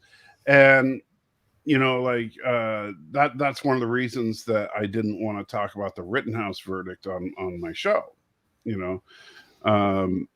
And the funny thing is that like when I look at it from a purely legal analysis, you could say, okay, is it an accurate reflection of Wisconsin law? Yes. Did Kyle Rittenhouse do the right thing? No. You know, I love, actually, I saw one guy, I think the best analogy I heard ever about Kyle Rittenhouse. You know, did he break the law? Probably not. But what he did do was bring a gallon of gasoline to a matchstick party. And that's not a smart thing to do. You know, that's, yeah. And so don't be surprised that a fire erupted. You know, that's. I'll leave it at this: the fact that people act like being armed is a justification for people assaulting you is insane. And I've seen those comments Right. where they literally say he deserved it because he was armed. It's like, well, he was giving he didn't handle everything right, but he was giving medical aid to people being attacked in a riot. Right. And There were he got people attacked making during arguments it. on both sides of it that were just making the dumbest arguments. I mean, that's the part that got me is whether or not we agree he did everything right, he did some stupid stuff. If you're going to carry something like that, you'd probably carry something smaller that's less conspicuous. But he was attacked while he was giving medical aid to people that were assaulted in a riot. And people justifying that as, well, he was armed at the time, so it was okay. It's like, that's crazy. Yeah. And this is where I got, I looked at the things I saw online. And I'm like, why are you people saying this stupid, insane bullshit? You know? Well, let's just put it this way. This topic is probably not a good idea. Yeah, I'm not going to argue about what any of that. But my point is just that. Because it's hard to argue when you're on the losing side. Yeah, that's what. Morning, Bird. Morning, Bird. Yeah, welcome back, Bird. Welcome back, Bird. No, I was just as the example is you can look at most situations in most cases, and the truth is in the middle, and the extremes on both sides will find a way to make it absolutely only their side correct. Correct. You are correct there. You've always got extremes for any situation, and unfortunately, both extremes on any situations tend to be the louder ones, not the ones who are in the middle. Well, let's look at what happened over this summer here. That I thought you saw some of that go on, where one person who was in one community said something stupid and racist and had Lakota in his name, and all these people who were supposedly so racially tolerant, who were supposedly friends of mine and OG and other people who are Lakota, were running around saying every false information, fake history, and racial slur they could about the entire tribe because they like one person's opinion. That's just. And I told a bunch of people off and blocked them who I before thought were friends because they were being absolutely racist and they're attacking anybody who's tried to call them out and say stop it. So, long story short, I decided that talking about race relations probably not a good idea because that's just a powder keg waiting to happen, and I don't feel like getting involved in that. Wise idea, generally, I think. Yeah, I just honestly. I like having discussions on the topic at times, but right now people aren't capable of having rational discussions on it. Yeah, and unfortunately, this would have to be more of a topic for a video and not a live stream. Right, because that way you can just pontificate and then let somebody pontificate a response. Right. It's the only way to have the conversation without it turning into a shouting match. And I mean, if you were to have a discussion between people, it would have to be a private stream made public after the fact. Right. Because I want to have a lot of these taboo discussions and actually bring people from multiple sides together, but I'm selective in who I pick when I do it. Because there's people I know aren't going to just attack each other constantly. And I've been on streams where I've had discussions and arguments with people from the hard right to Antifa and other stuff, but you have to find the people that are actually willing to talk to the other side, whether you're going to talk to them or not, It's difficult, though. It's work. It's work to find the right people to actually have those kinds of conversations and actually get somewhere. Anyway, so instead, I was trying to think of, is there another topic we can talk about? And so we're going to actually talk about disabilities and how that's been treated over the last 50 years. Good. Because that's another topic that I'm intimately familiar with because my father, myself, and my kids all have various forms of disabilities. And it's interesting to look at how the system has treated each of those generations. Because if you look at it, in a nutshell, the 30-second version is back, from my dad, there was little or no support whatsoever. In fact, my dad went through his entire life basically with Asperger's, completely undiagnosed and with zero support. And then to the other extreme, to where today it seems like the in the school system, they're trying to find a disability for every child, where it's almost where they're almost pushing it in order a little too far. ADHD and ADD are real, but the people that have it, there's a different brain chemistry, and the way the brain functions is different, which is also why. Right. I'm not saying Caffeine that the and disabilities aren't real. I'm giving an example here real quick of what you're saying. So caffeine and stimulants make those people relax, and it's actually a reaction in the brain to that kind of thing because their body's wired differently. So there are actual tests they can do neurologically to prove if somebody actually has those conditions or not. They've done this study years ago where they went through and took a bunch of kids that were on pills for ADHD, and they put them through the neurological testing, and it was over 90%, almost 95% of them did not have it. Right. Yeah. And that's the problem. So we used to, like, for in my day, what you would just say, oh, the kid is just being hyper, right? Now has got to be some kind of disorder. So that's become, in and of itself, we become almost addicted to having some kind of disorder. And I don't get that. I hate having all the issues I have. I don't want to have to deal with this stuff. I don't get the people who want to be disabled. It's this weird mental thing that I can't get around the gymnastics of. I can kind of, because people like being able to say, it's not my fault, it's my, and fill in the blank.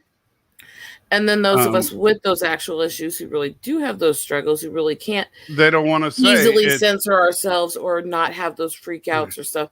We get looked at like we're faking it because of those people. Right. It's just like honestly, people that suffer from conditions that cause various physical issues, like various chronic pain related issues, people think are faking it just to get a extended vacation from work. Or because they want drugs. I love when doctors say that. And it's like, I barely that's why, like, I can't get decent pain. Yeah, I can't get decent painkillers because of the opioid epidemic. That's another one. The most commonly abused opioid, and the one that actually makes people the highest, is the one that they still give everyone. That's the hydrocodone, Vicodin stuff. Right. The one that actually worked on me without having all the allergic reactions and side effects, Demerol, they've actually banned in this state and most states, even though it's less dangerous than Vicodin. Because somebody might abuse it. It's like, well, so that means stop people who actually need it from getting it. The funny thing is, if they were to make cars the way they do dispensing drugs, no cars would be manufactured. No. This could happen. This could happen. Really? Well, it's funny. I don't know if you've seen it, but they just released the anime Injustice, which is based on the video game of the same name, which is basically the story of Superman going nuts. Yeah. And that's one of the things. Superman has this conversation with Mr. Terrific, because after Superman basically imposes his will on the governments of the world, he then starts talking to Mr. Terrific about banning guns and just basically flying around the world and getting rid of all guns. And Mr. Terrific is like, I'm not going to help you do that. And Superman's like, why not? We can save lives. And he's like, well, then how about you just get rid of cars? Because people die in car accidents. And hey, when are you going to start, killing everybody that doesn't recycle? At what point does it stop? Yeah. There is I don't know if you guys like the Reason TV, but the song they did years ago about people to die, which is the extremes in both political sides doing this whole argument where everything's just, you just want people to die if you don't agree with me. That really is real. And it actually was that it's scary how accurate that was. You know? Because that's how they argue. It's, oh yeah, we're all friends. We'll have dinner later, but you want to kill people. Well, I find it interesting that some of the movies that we've had, you know, that we've watched on Cinema Saturday that are years old, we're now going through the same type of thing, and it's like, oh my god. No, it's really scary when you start looking at all these things where they mention like different things that political groups, social groups, government groups, and stuff would do to control people, and where they attacked both sides, and both arguments are happening now. Yeah. Well, and it's like, oh god.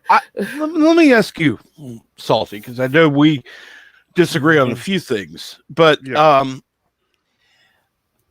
would you agree that it seems in this current climate that it's more about division than bringing people together? Separating. What do you mean by that? Well, I mean, everything has become about separation. You know, I'm this or I'm that, and if you're not in this thing, it's about identity. And so that's a form of basically making it us versus them. Right.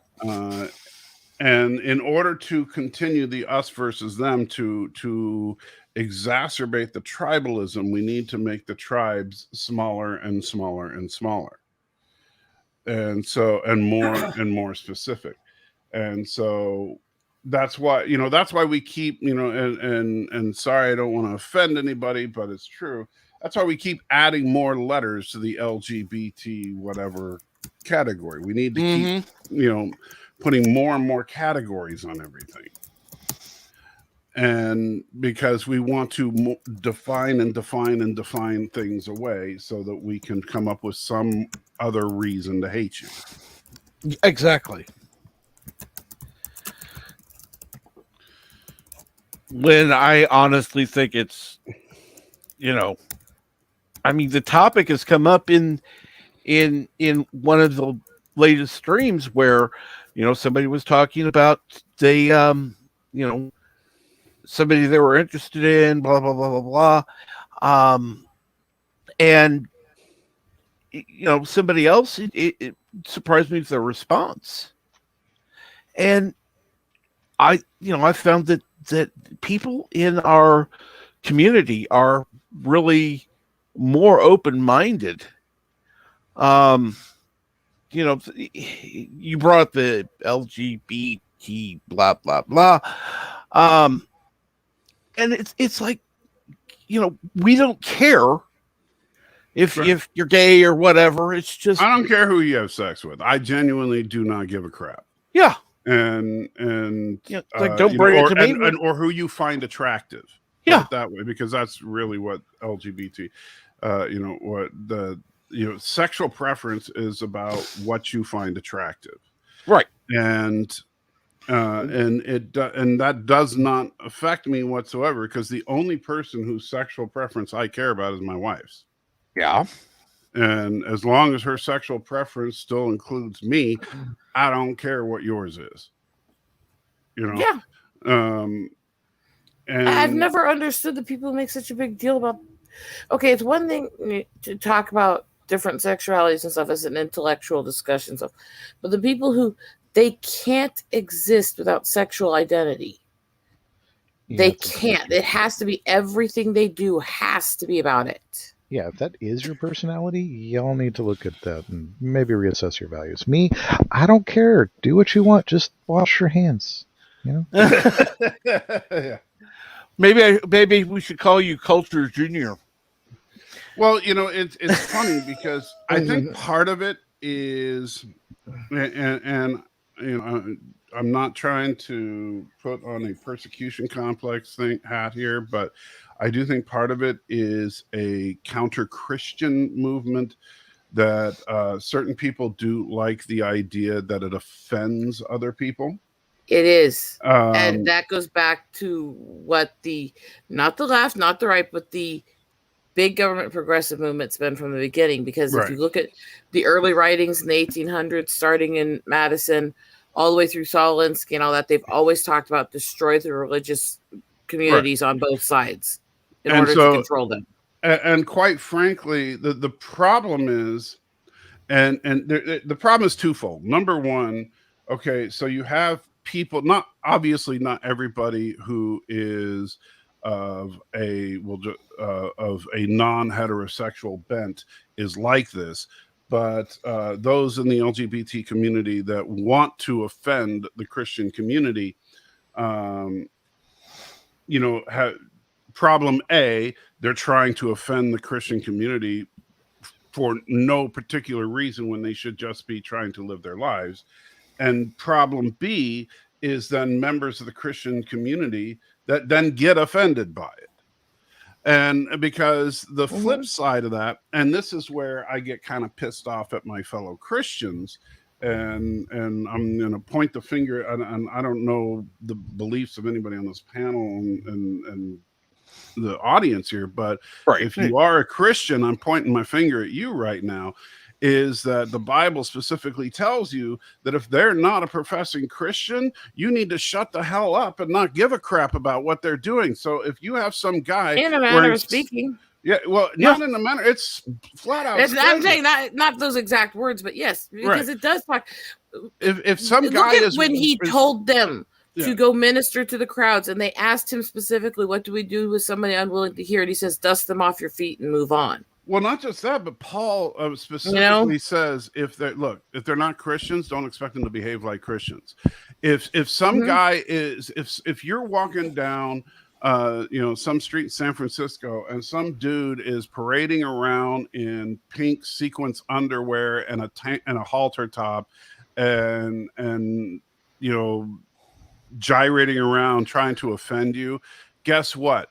Unless he's doing it in Jesus' name, you ain't got nothing to say about it. Yeah. And so just get over it and move on.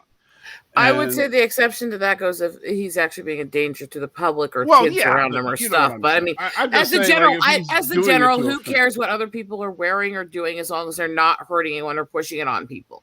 Yep. Agreed. And by the way, Joseph, I see Joseph in the chat there. You should consider yourself very lucky that Captain Trek is streaming, because I was going to, if Captain Trek wasn't streaming, I was going to start the morning Yak's Milk for Joseph stream today. Oh, go either way on that. Anyway, unfortunately, my time is up. I need to hop out. I will still be listening, but I gotta pop off the panel. Well, thank you, and feel free to pop in links. Yeah, Frog, you're always welcome to. I appreciate that. It's good to have you on, Frogger. Always good to have you on. Thank you. Yep. Oh, Richard. Cronus says, "Oh Lord, not the Yak's Milk." Yes, indeed, the Yak's Milk for Joseph. That could be like a children's book, Yak's Milk for Joseph. Oh, good morning, Maria. How are you? I just want to remind you that you act like I'm the troublemaker. And listen to this. Well, you are. I'm not here that often. I hate to agree with Salty on this, but he is correct. Well, I'm saying this morning I'm not. Oh, so what's going on, Maria? It was good to see you on last night. Of course, after you left the panel, there were still questions in the chat for you, but oh. I was looking forward to getting to meet her, and it had to be done on my husband's birthday, so I couldn't be on the stream with Maki and her. I was a little surprised you weren't there, but yeah, because I'm on his panel every weekend. Oh yeah, but yeah, it was his hubby's birthday. We were kind of off exploring. So Good. Troll Kronos, you're just a damn troll. Get the hell out of here. I'm kidding, of course. Oh, he wants to be banned. I know. I just wanted to be a dink. and I don't see why that matters. Okay, yeah, whatever, Mega. I don't know. Sometimes you just gotta laugh. You thought you chased me away. How? That's an interesting statement, but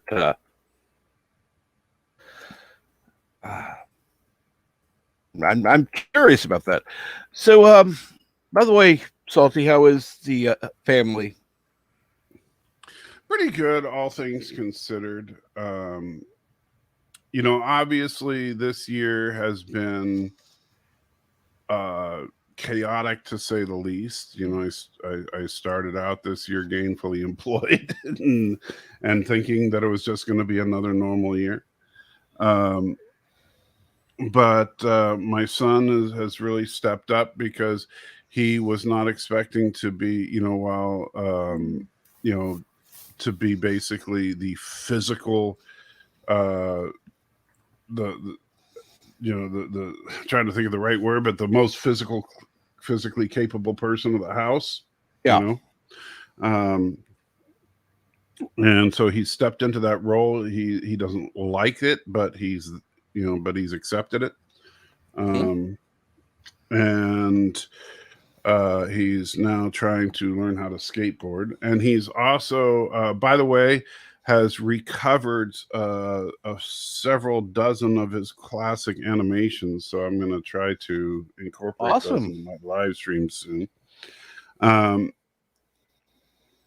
then the wife, of course, is still the most understanding and gracious person I know. She's been, I mean, honestly, I don't know how I would have survived this year without her, because, you know, she does things like help me get dressed in the morning and, you know, just puts up with my complaining and ranting and constant whining. And, you know, it's like, and it's one of those things, especially one thing that guys hate. And this is a man thing. I'm sorry. It's just a male ego kind of thing. Yeah.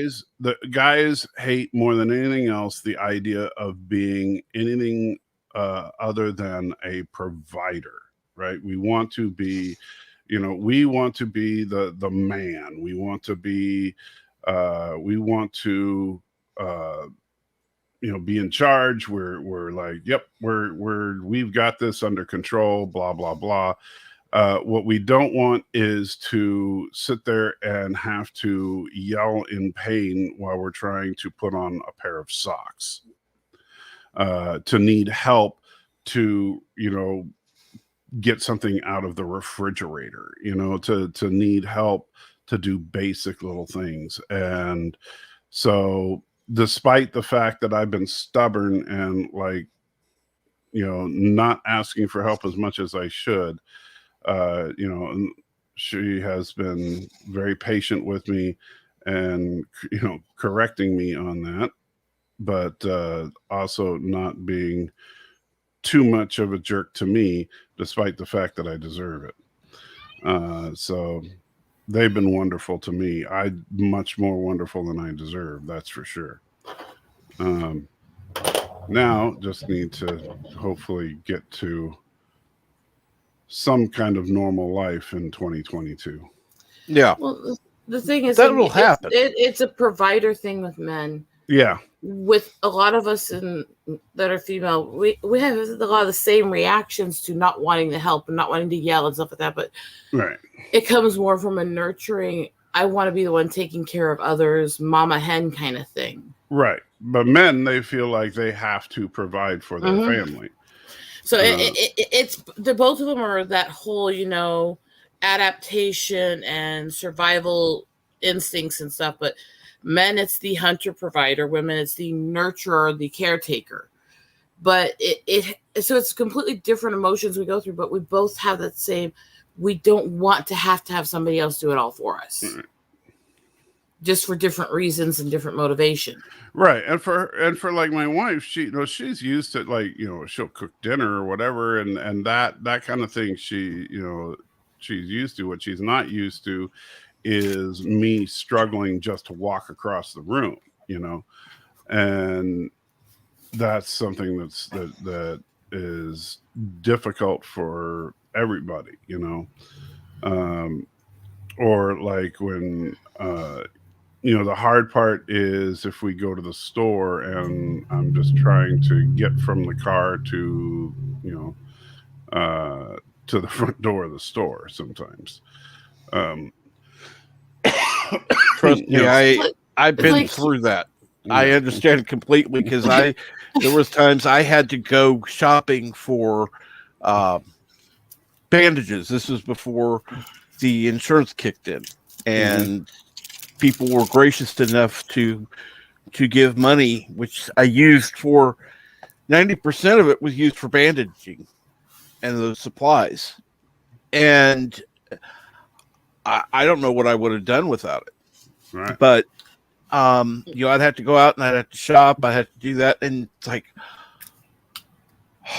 I'd have to come home and sleep, because it's like, oh my God, it hurts so bad, and this is even on meds. And so yeah, I have an understanding of it. It's just look at draining. What I'm doing here. I'm sitting here. I just moved here from the bedroom down the hall. And I had to have my husband help me both up from the bed and down here because I can't really move right now. Which, by the way, and I don't know, I don't understand fibromyalgia. I don't know anything about it, but it's one of many things I deal with, unfortunately. Yeah.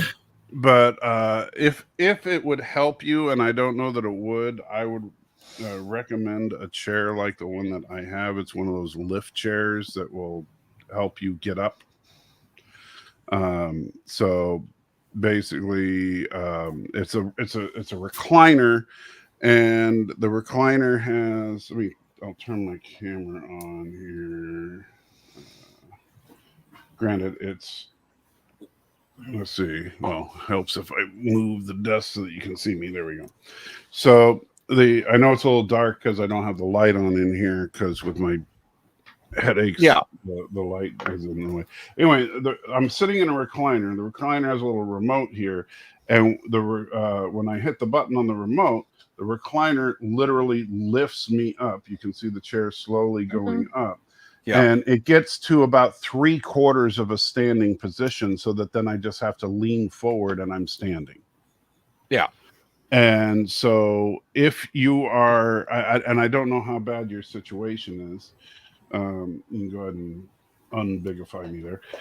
But I don't know how bad your situation is, but if a chair like that would help, you can find them at various price points. This is not a particularly expensive one, you'll find them at price points ranging from a couple $100 to thousands, depending on where you shop. Yeah. But I highly recommend them for people that have mobility issues. I guess you'd say a cross point, because the fibro, the nerve damage, the developing issues, all that. They're all ones that are triggered by certain things, but can have days when they do nothing. Right. So I can have a day where I seem perfectly normal and I'm out hiking around and stuff with no problem. And then I could have, like, the next 3 weeks, I can't even sit up in bed without screaming in pain. Sure. Oh, I get that. And I'll tell you, for me, for me, it's all nerve pain, and I will, it's never like, I never have days where the nerve pain is not there, but I'll have days where it's not as bad. Yeah. Well, I said years ago, I have always wondered what it's like to not be in pain, even for a few seconds, because I've never experienced that in my memory. Because my first memory going back is waking in the hospital after a massive seizure, tried to put me in a coma. And by that point, I had the nerve damage and the scars in the brain and stuff from that seizure. I've always had the pain and the issues since then. Right. And it's worse as I get older and more things develop. But I've never, as far as I know, experienced a just relaxed moment. And so I've always kind of wondered what that's like. It's, for me, it's been so long since I've had a time where without pain. It's just there. Yeah. You just got to get used to it. Mm-hmm. And I mean, so I go back to that. So the first memory I have is right before I turned 4, when I was 3. They're going through that, and I no memory past then of not having the pains and stuff. And I'm going to be 38 here next month. So you start to think of the Romulan commander saying, "Pain and I are old companions." Yeah, exactly. There's a reason Sound of Silence works. That whole "Hello Darkness" really makes sense to those of us who have chronic pain or depression issues. Oh yeah, exactly. And it's like, but the sad thing is, like, there are days where you say, "Oh man, what I would give for just one day without the pain." But then, you know what? I don't think I would want one day without the pain, because then after that day, I'd be like, "Oh man, I want that. Why do I have to go back to this?" Yeah. Right? Well, after that one day, then it would feel the normality of the pain would be more severe, because you're right, being all gone and then coming right back. Right, because your body would have to readjust to the pain again. He can attest doing the art streams and photo streams and stuff with me at the beginning of the year. The days I would get up and I'd literally be flinching and cringing and sobbing, and I'd still hobble out to the car and then go hiking out, tracking eagles and stuff while I was in pain. So it's not like I just sit. If I can find a way to get up, I'm going to, Right. And let's see. Yosef, I hope you die old and as healthy as possible, because just cut off the rest of that. It sounded like, "Yosef, I hope you die." Yeah. Please, somebody flip it that way. I mean, that's what I was thinking too. So. Well, I'll put it this way: the older you get, the more health issues you get. So the chances of you dying old and healthy are, practically zero. That's okay, Yosef. We all know you're going to die from yak poisoning. None of us want our issues on anyone else. It's not like I remember I sat down and talked to my dad, because growing up in a household where my dad has multiple forms of muscular dystrophy, that's where I got a lot of my medical issues from. So, and I remember talking to him about it and asking him stuff on it, because, kids want to understand, and asking him how he dealt with all of it. And he just looks at me and goes, "Well, I'd rather it was me than somebody who couldn't handle it." Like,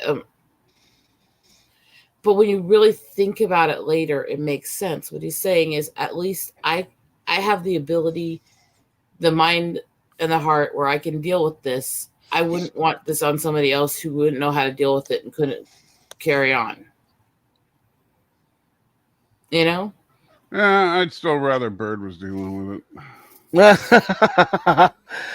I do feel bad for Bird. I know he's not feeling up to his usual self, and he's not up to his usual self because he did not make one cleavage or boob joke at me while he was on. That's not like him. So Bird, we wish you well.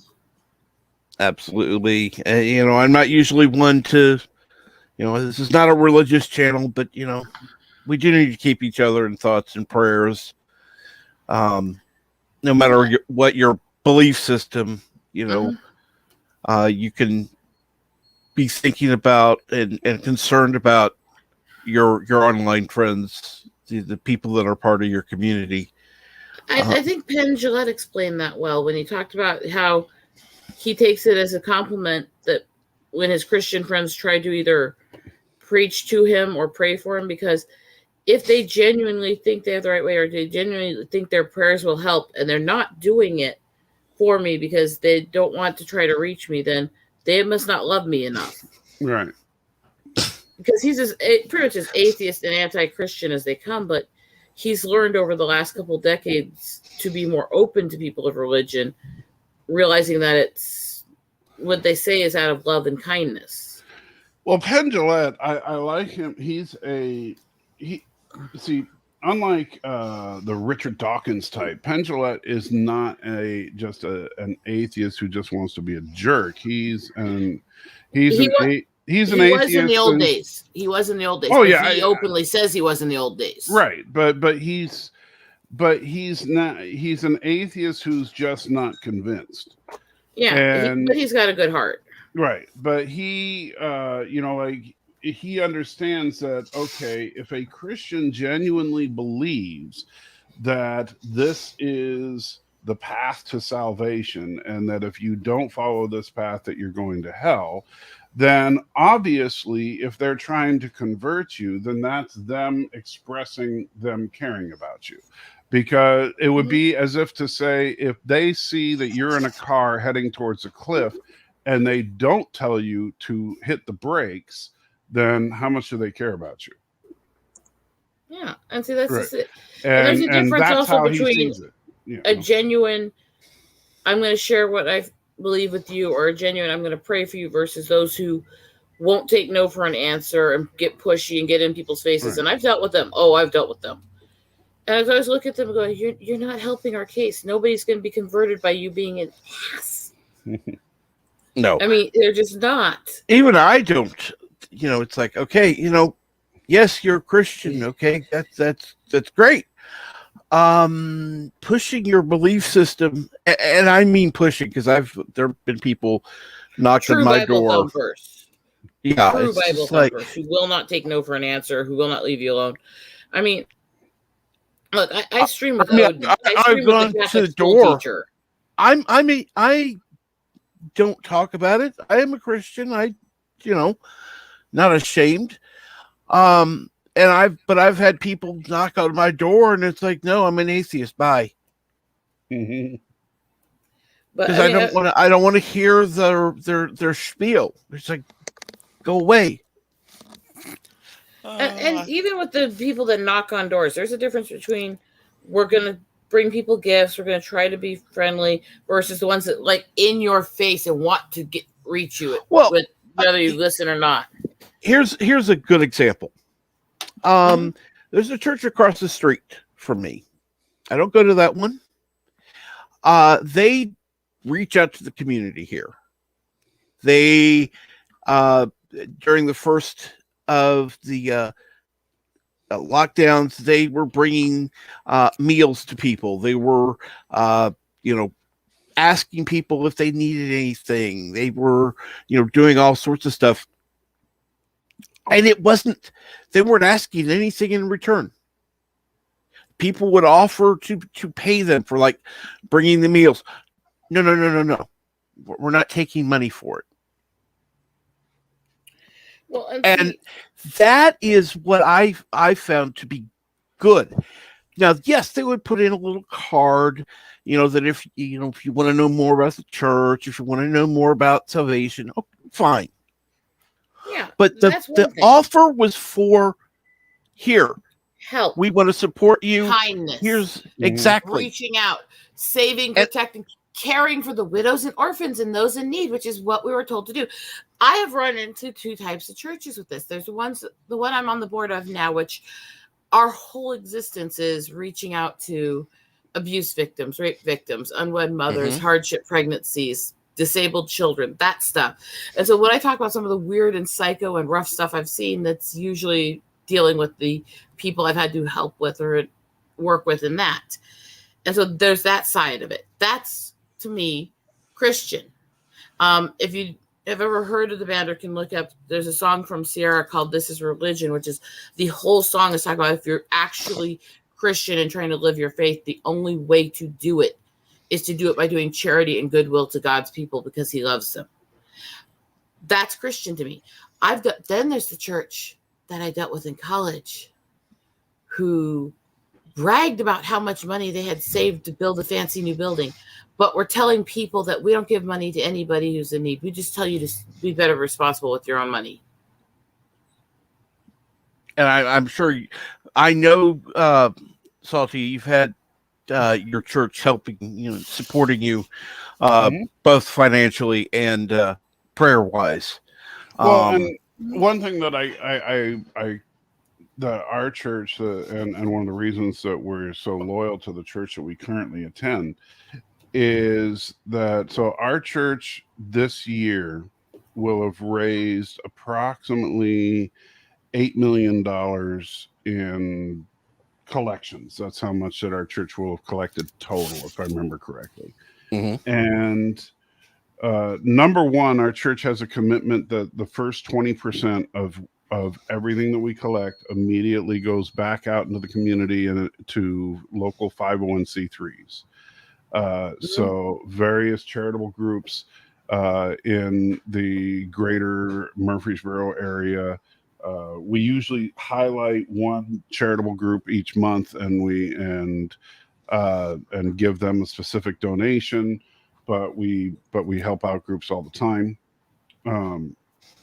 We also, just so you know, the senior pastor of our church, a church our size, typically a senior pastor would make a salary in the neighborhood of $200,000 to $300,000. Our pastor makes a salary of about $45,000. And they just added healthcare benefits to his salary. And he's the highest paid person on staff. And so, and our church does not have a big cathedral or anything like that. Our church is an old abandoned warehouse that we bought for $5 million, and the church will be paid off by the end of this year. We've been paying $130,000 a month to pay off the church. That way, starting next year, we're going to take that $130,000 and start pouring that into the community. And see, that's a large scale of what our church is. We have a beat up little old Jewish temple we've reformatted. Right. Because that's what you could get cheaply. We don't keep anything for the church. It all goes into helping these kids and these people in the inner city.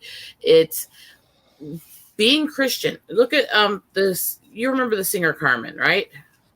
Yeah, I remember Carmen. Have you seen anything about the house he retired in? It is smaller than my house, which is not big, because he didn't take anything off the sales and off all the concessions of his concerts, off the merchandise, all that, all his albums went to charities, and his concerts were free to get in because everyone needed to hear the word.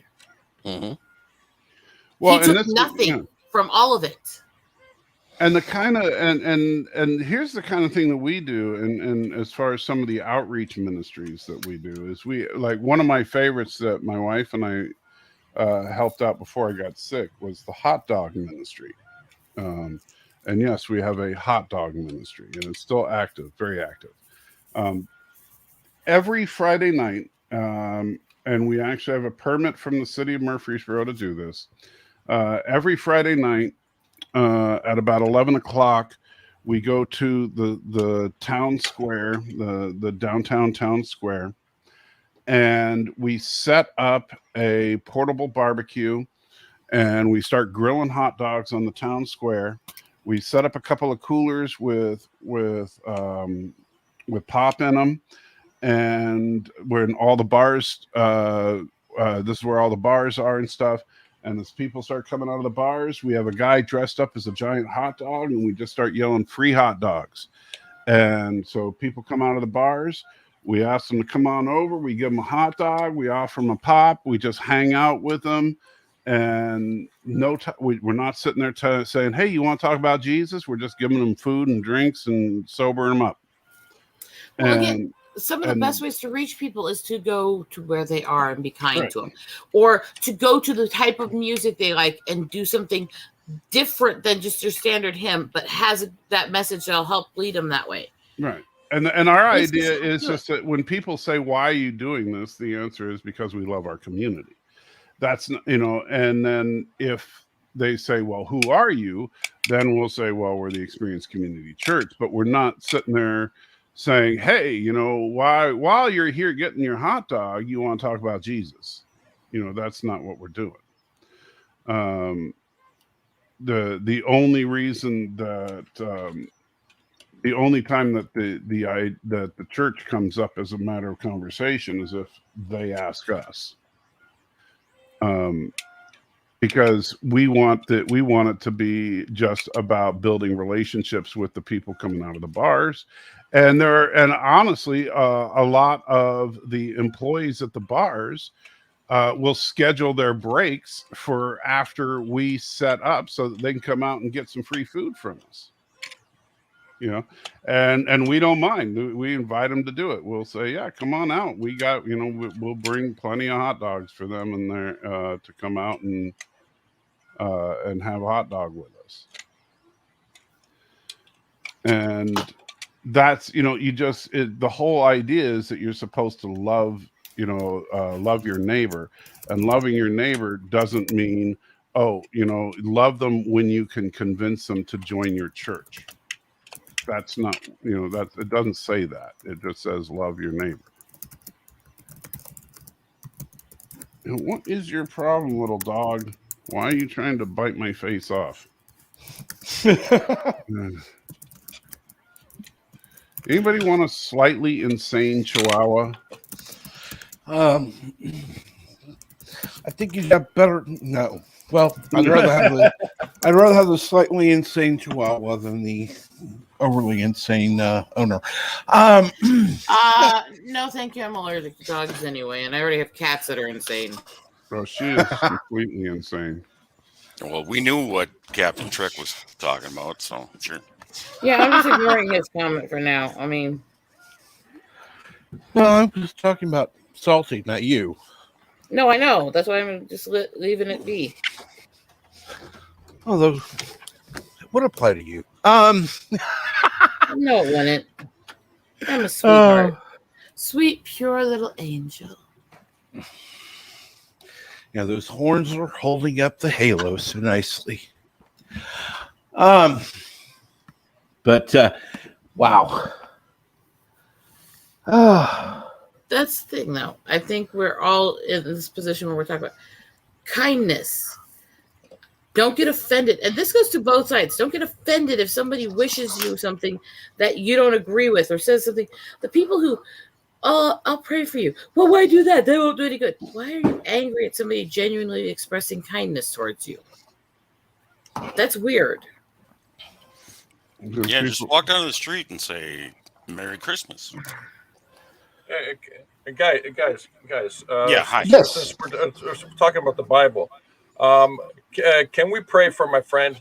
He told me he only believed in the Bible 12.5%. He's a confessed atheist.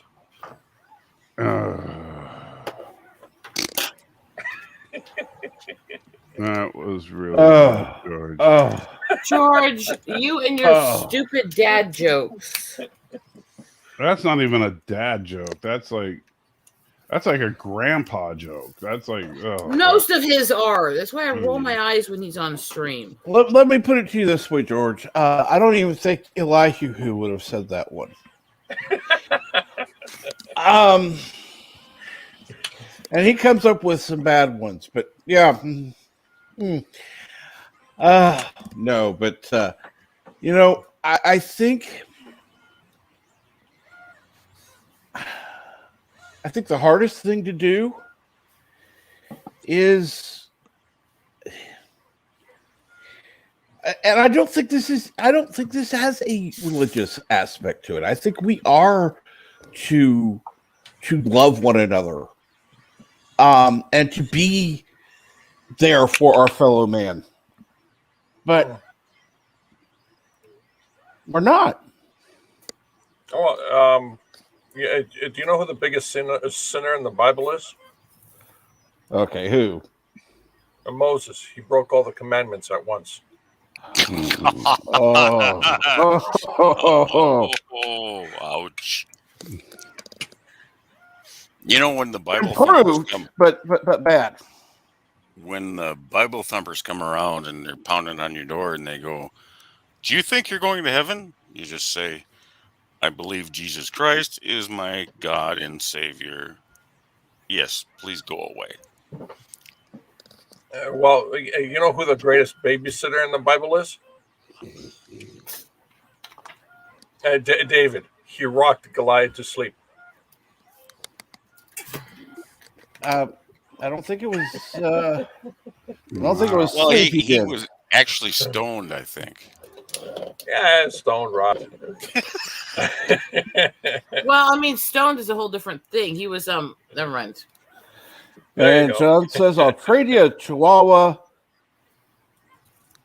for a smelly Labrador that farts too much." No, I don't. Definitely do not want a smelly Labrador that farts too much. Yeah, I don't think that Mrs. Pepper wants a another anti-trekker or salty trekker. Excuse me. Yeah, she would kill me if I was like, yeah. she was the one that There's a reason for you to say yes right there. I mean, yeah. She was like, yeah, you're getting a small dog. Yeah, you know why it's important to skim through the Bible instead of reading it? Because the devil's in the details. What are you on, like a really bad Bible joke website or something? it doesn't matter the topic. He'll come up with a bunch of bad puns for it. Oh yes, oh yes. He's the king of bad puns. Lowest form of comedy. I've been bad punning for all my life. You guys are just noticing now. You give me audience. You really love me.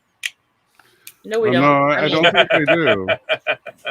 Well, no. Well, let's put it this way: we love you. We just don't love the comedy. We love you in Christian love and charity. How's that work?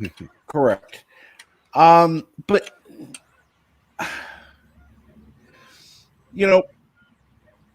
today's culture has been more of a me thing.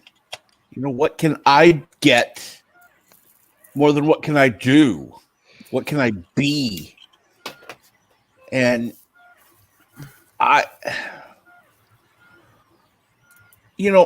that's one reason I even started this channel, was because I wanted this to be a community thing. Mm-hmm. Not just me, but I have an open panel for that reason. And you know how I feel about let's try to build each other up as people. You know how I feel about make things for other people, do things for other people. You know that's who I am. That's why we get along even when we argue.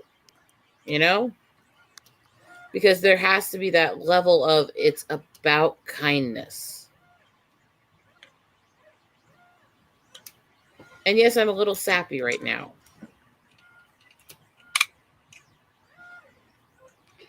But human nature tends to be more selfish. Our natural proclivities is towards narcissism. Well, that is that's 100% accurate, and that's why you need the weekly brainwashing by going to church and reaffirming yourself with the rules and regulations of the Bible. I don't know that I would call it brainwashing. No. Oh, it's brainwashing. I mean, no. It's only brainwashing if churches follow certain behavior. No. Brainwashing. Listen. Brainwashing is a very specific thing where you're actually doing specific repetitive things to change people's thinking. Brainwashing is more than just religion is. No. Not all. No. Some churches do the repetitive brainwashing stuff. Not all. But no. Brainwashing is not a bad thing.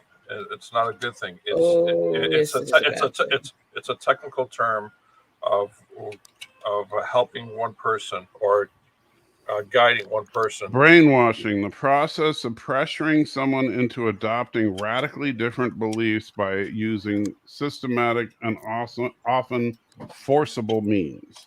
Yeah, brainwashing is always bad. Yeah. Brainwashing is generally speaking abusive. Yes. And Yes. so when you are and by the way, consider the difference between, for example, brainwashing and training. You can train yourself to do something. That's not brainwashing. And in fact, I talked about this on a recent stream on my channel. You can train yourself to like chocolate ice cream, right? Because you can make the conscious choice that I want to enjoy chocolate ice cream more by making yourself eat more chocolate ice cream. That's a conscious choice. That's not someone forcing it on you. And by constant stimulation, you can make yourself enjoy chocolate ice cream more. That's not brainwashing. Brainwashing is someone else forcing you to do it. Now, if as far as training is you volunteer, you don't if you're being trained, it means that you are basically, you're going to the church, you're saying, sign me up, I want to do this. Brainwashing is, we're going to make you do this. Yeah. Whether you like it or not. I would say is the Spanish Inquisition would be a good case to show you what real brainwashing for religion is. But it's I'm going to force you to do things and view things my way. And generally speaking, like the cults of a lot of the classic cult type behaviors involve total isolation and stuff like that in order to make the brainwashing as complete as possible. Isolation, specific dietary controls, constant repetitive statements to bore it into your head, stuff like that. Yeah, there are 3 lights. Yeah. No, there's 4.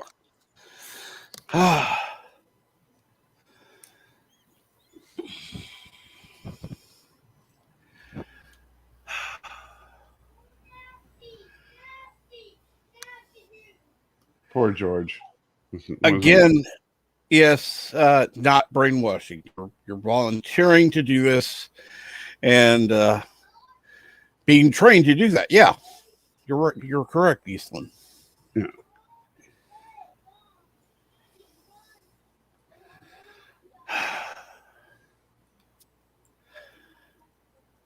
Brain bleach? Why are you going to need brain bleach?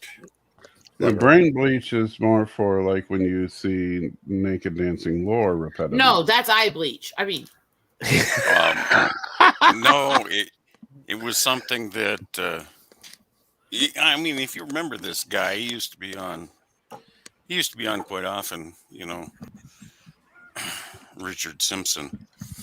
He was the biggest contributor to brain bleach. So. Oh, I gotta jump. See you guys. Take care, George.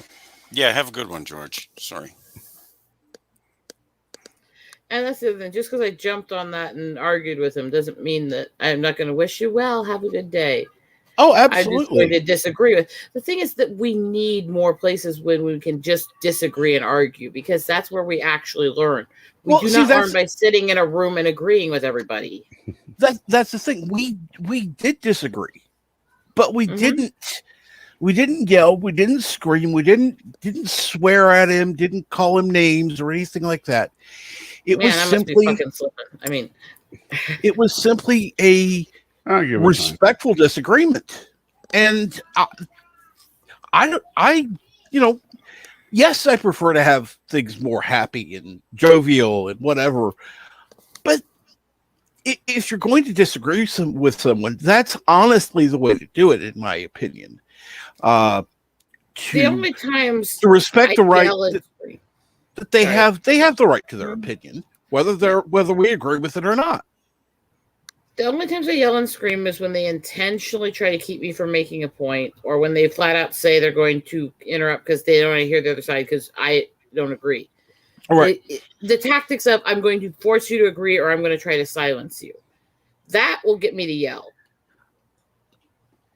Because I don't deal well with people trying to silence me. And I never have. Good morning, Survivor Stratagem. Sorry. Stratagem, I'm going to say. So I see new people. I'm guessing some of the people were the ones because Orville Nation was over on Doomcock's stream last night, and Doomcock.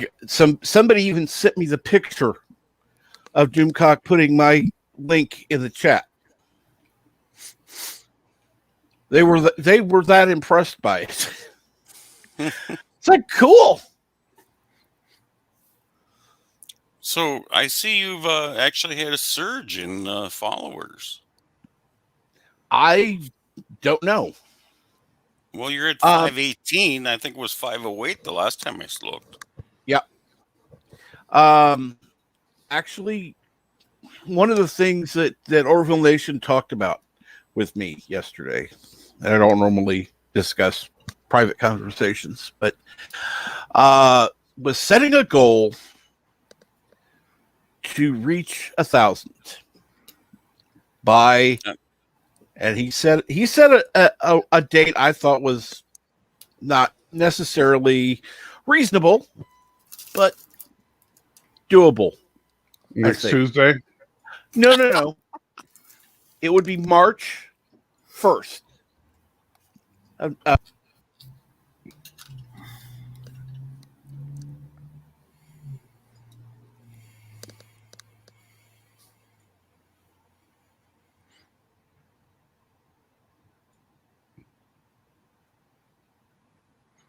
You're muted, Captain.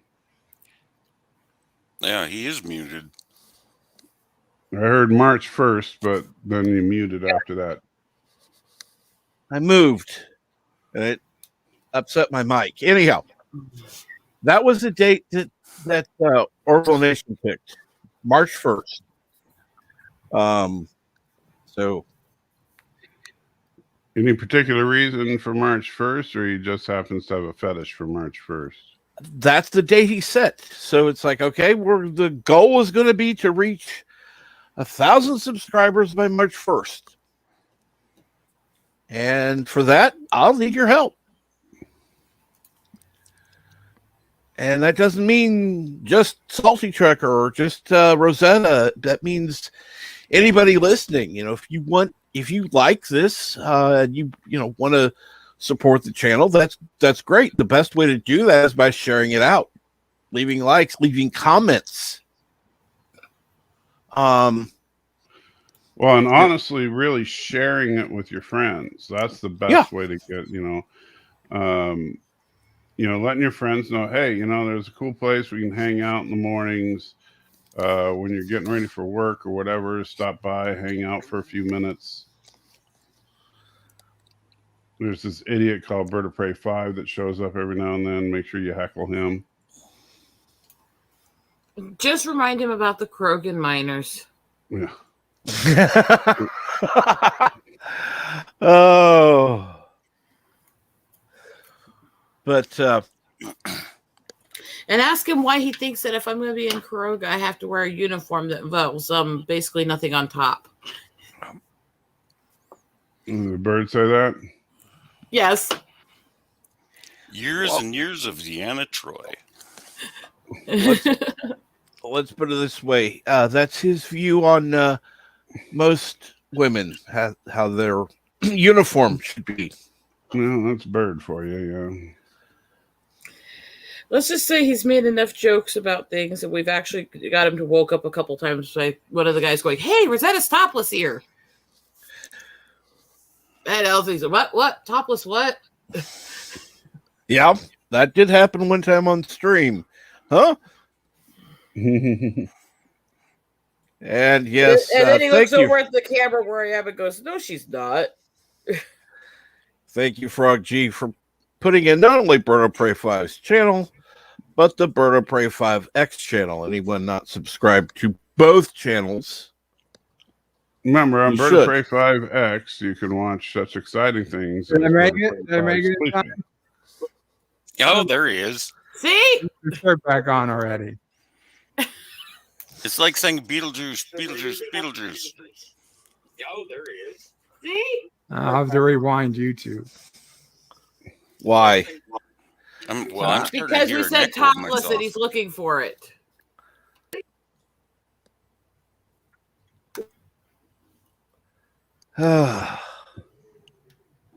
You better not have us on speaker there, Bird, because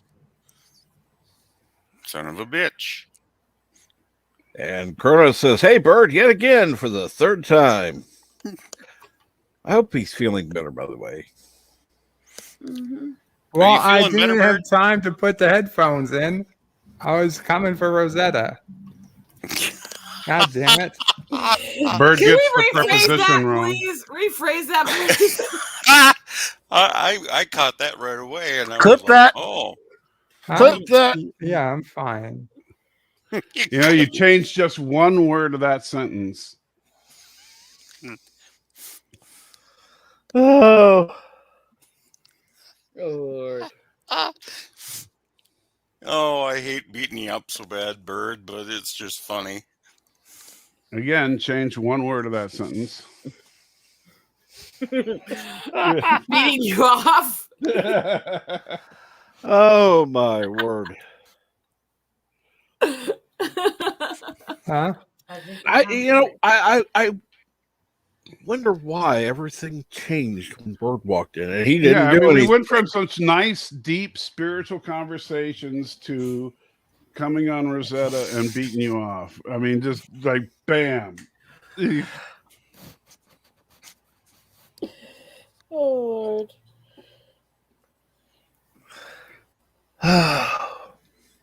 So, Oh God, NB. Oh my word.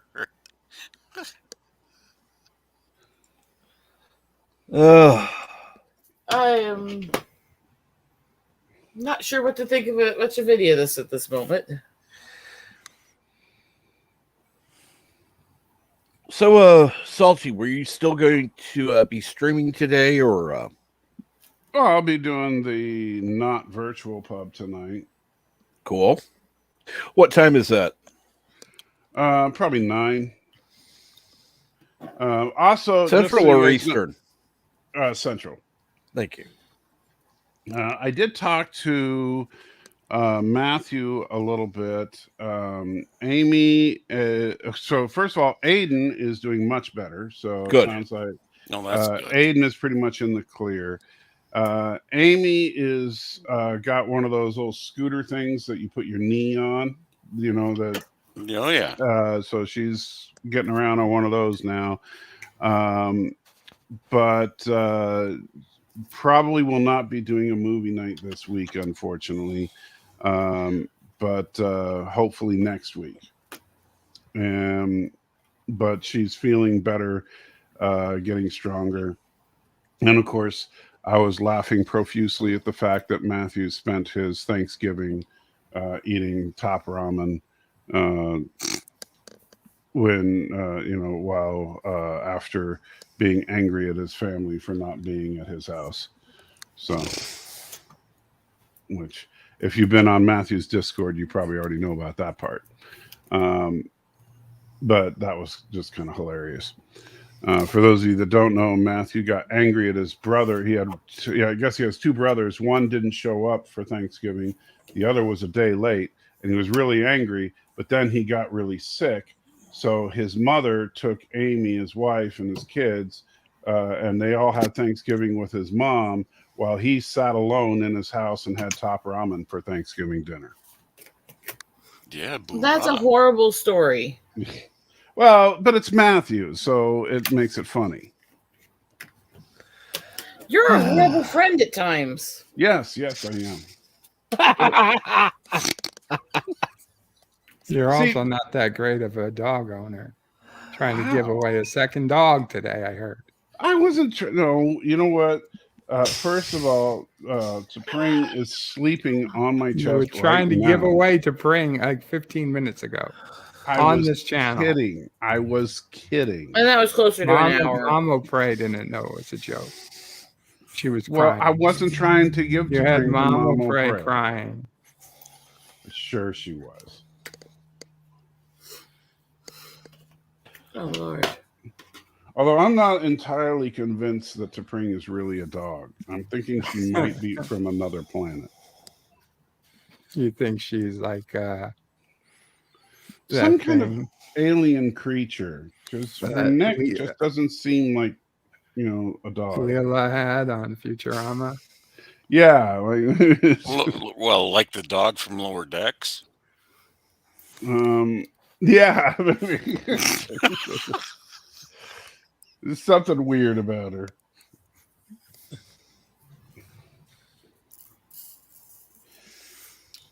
Shut up, or I'm going to kill you. Salty Trucker is never so busy that he can't stop enjoying someone else's suffering.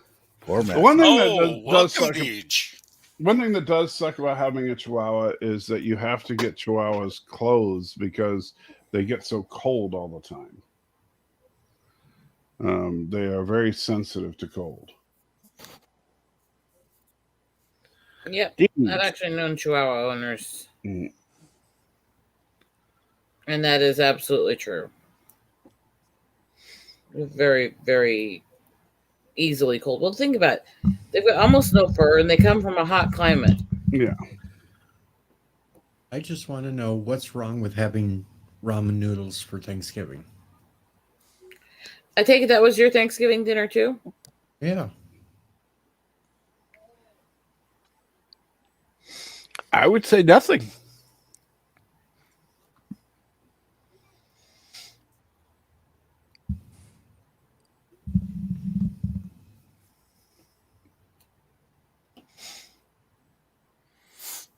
Yeah, when I was in college, I hated eating ramen. Just drove me nuts. And now that I'm over 50, it's like, oh, this shit actually is pretty good. I can't eat cheap ramen because they use MSG in them, but I can get some of the fancy ones sometimes. Oh, yeah. Real ramen is actually a lot better, but... Yeah, because it's not just even taste. It's literally because I am sensitive to MSG, so if I have it, it literally causes, like, take my epileptic migraine and, like, take an ice pick to it, and that's about what it feels like. Yeah, fun. No. That would be fun. No.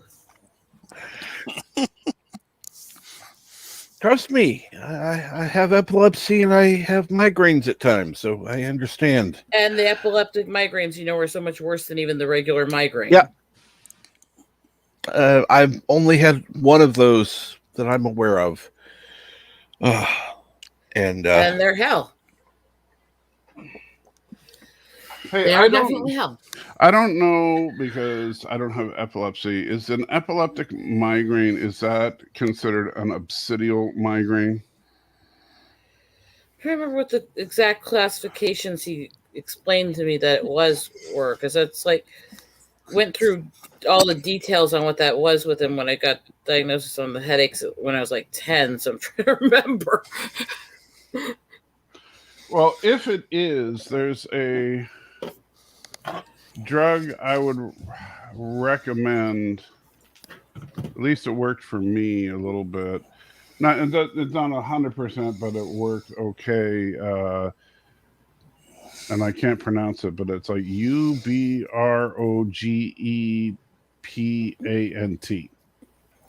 I'd have to research it because most meds that work with migraines react to liver issues, and I have permanent liver scarring from all the seizure meds. Yeah, I don't know if this stuff has a liver warning or not. I just know my doctor gave me a few of them to try out for my migraine. Frog, you are amazing. Oh, hello, Sherry. Hello, Deej. What are you up to? I'm in the Sherry, baby, Sherry. It does not always think matter it. what's brought up. Frog can find a link for it. Oh yeah.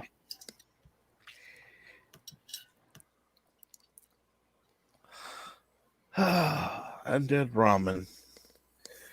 There, Sounds Bird, more like just look at the avatar. Sounds more like a comic book. Now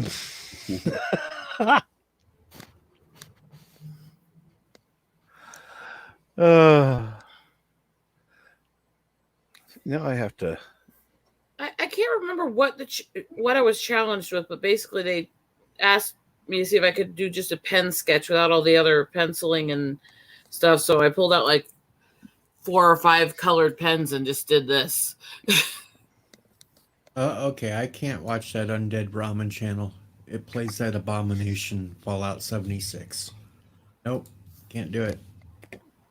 Well, you don't like Fallout 76? That game's junk. Mm. Well, that's not the only thing.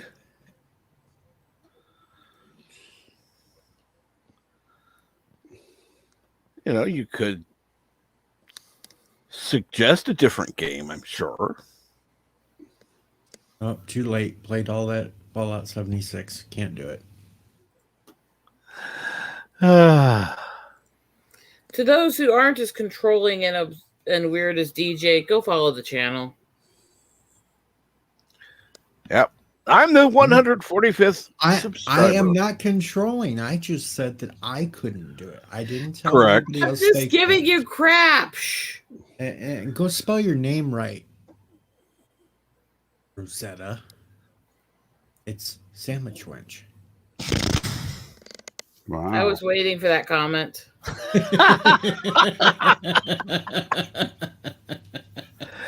Oh. The sandwich shop is closed. I have been cooking for almost 4 days straight. Well, I see PBS has been having a busy morning. I'm sorry to hear that.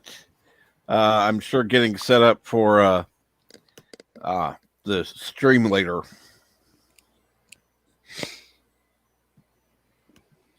In fact, it's in a couple hours.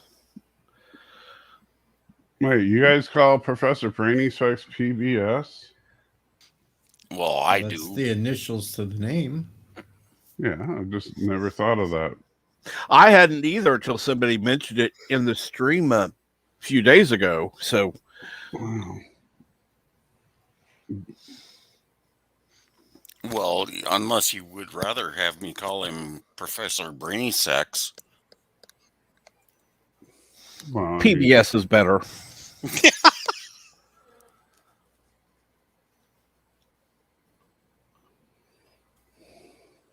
Steve Mountains has it right. Me for president. Deed for president. Let's make it happen. No. Well, there's only one problem, Mountains. You don't live here. And I don't think an Irishman could vote for U.S. president. I don't think Irishmen can vote, period. Why don't they have enough fingers and toes? Yeah, but, not enough dexterity to vote because, alcohol poisoning. Well, that's why they have all their polling booths at bars.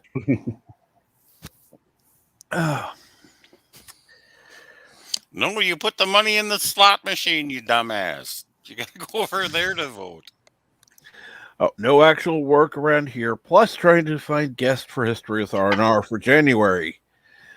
I see many people on this stream that would be great guests. I would agree. I would agree completely. In fact, Professor, go ahead and put in how they can contact you, please. That way we can have more people joining History with R&R for conversations. Like I said, I will talk to him about coming on and talking about some of the tribal family stuff and the Old West stuff from the family. Once I know what my schedule is dealing with my family and medical.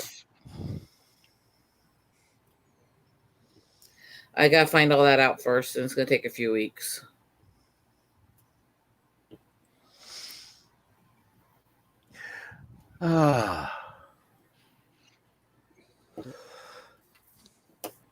Okay, you're right. You're right. But that was a different voting. I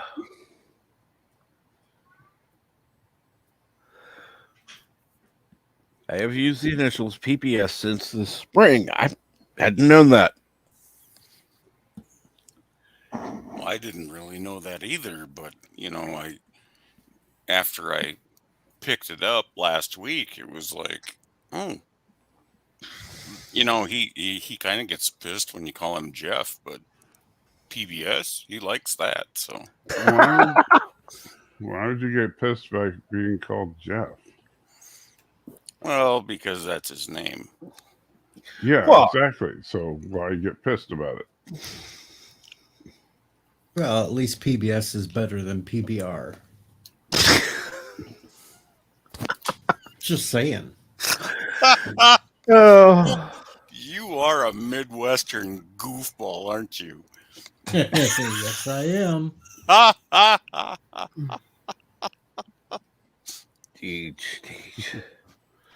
What are we going to do? White trash, and I'm in trouble. You can find him on Twitter at the Professor 953. I would have picked a better number. But anyhow. You mean Professor Brady Specs was taken? 952 times. Apparently. Has anybody ever wondered why you can only vote a thumb up or a thumb down? I got 2 fucking thumbs. God damn it. Can I use them both? I can tell you where to put the other thumb. Shut your face.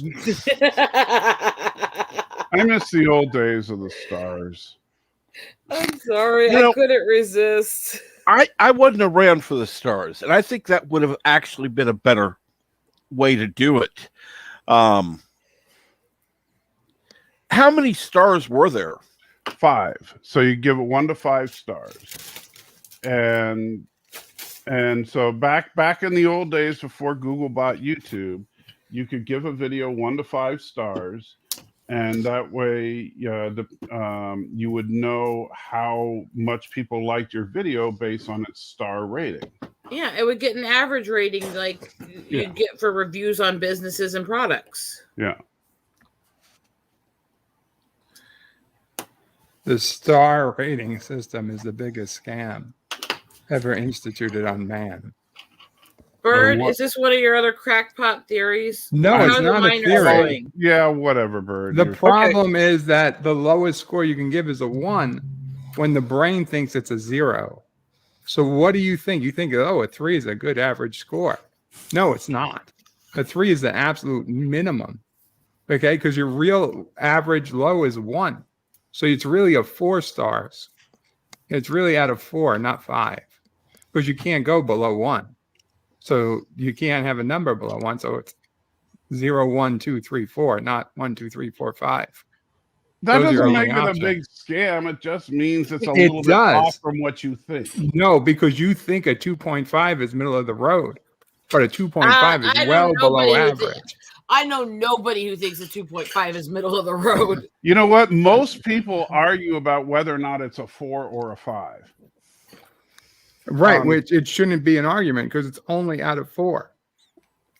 No, I'm saying most people don't even look at 2 and 3 stars. Most people look at either it's a 4 and up or like a 4.8 or a 4.9. Nobody looks at bullshit. 2 stars. That's great. Nobody says no. 2 stars. No, nobody says 2 stars is great because there's no such thing.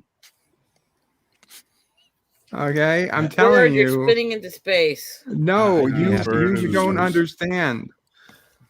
It is a trap. Okay, you're like, this is a 4 point. You're like, this is a 4. I got a 4.2. That's pretty good, right?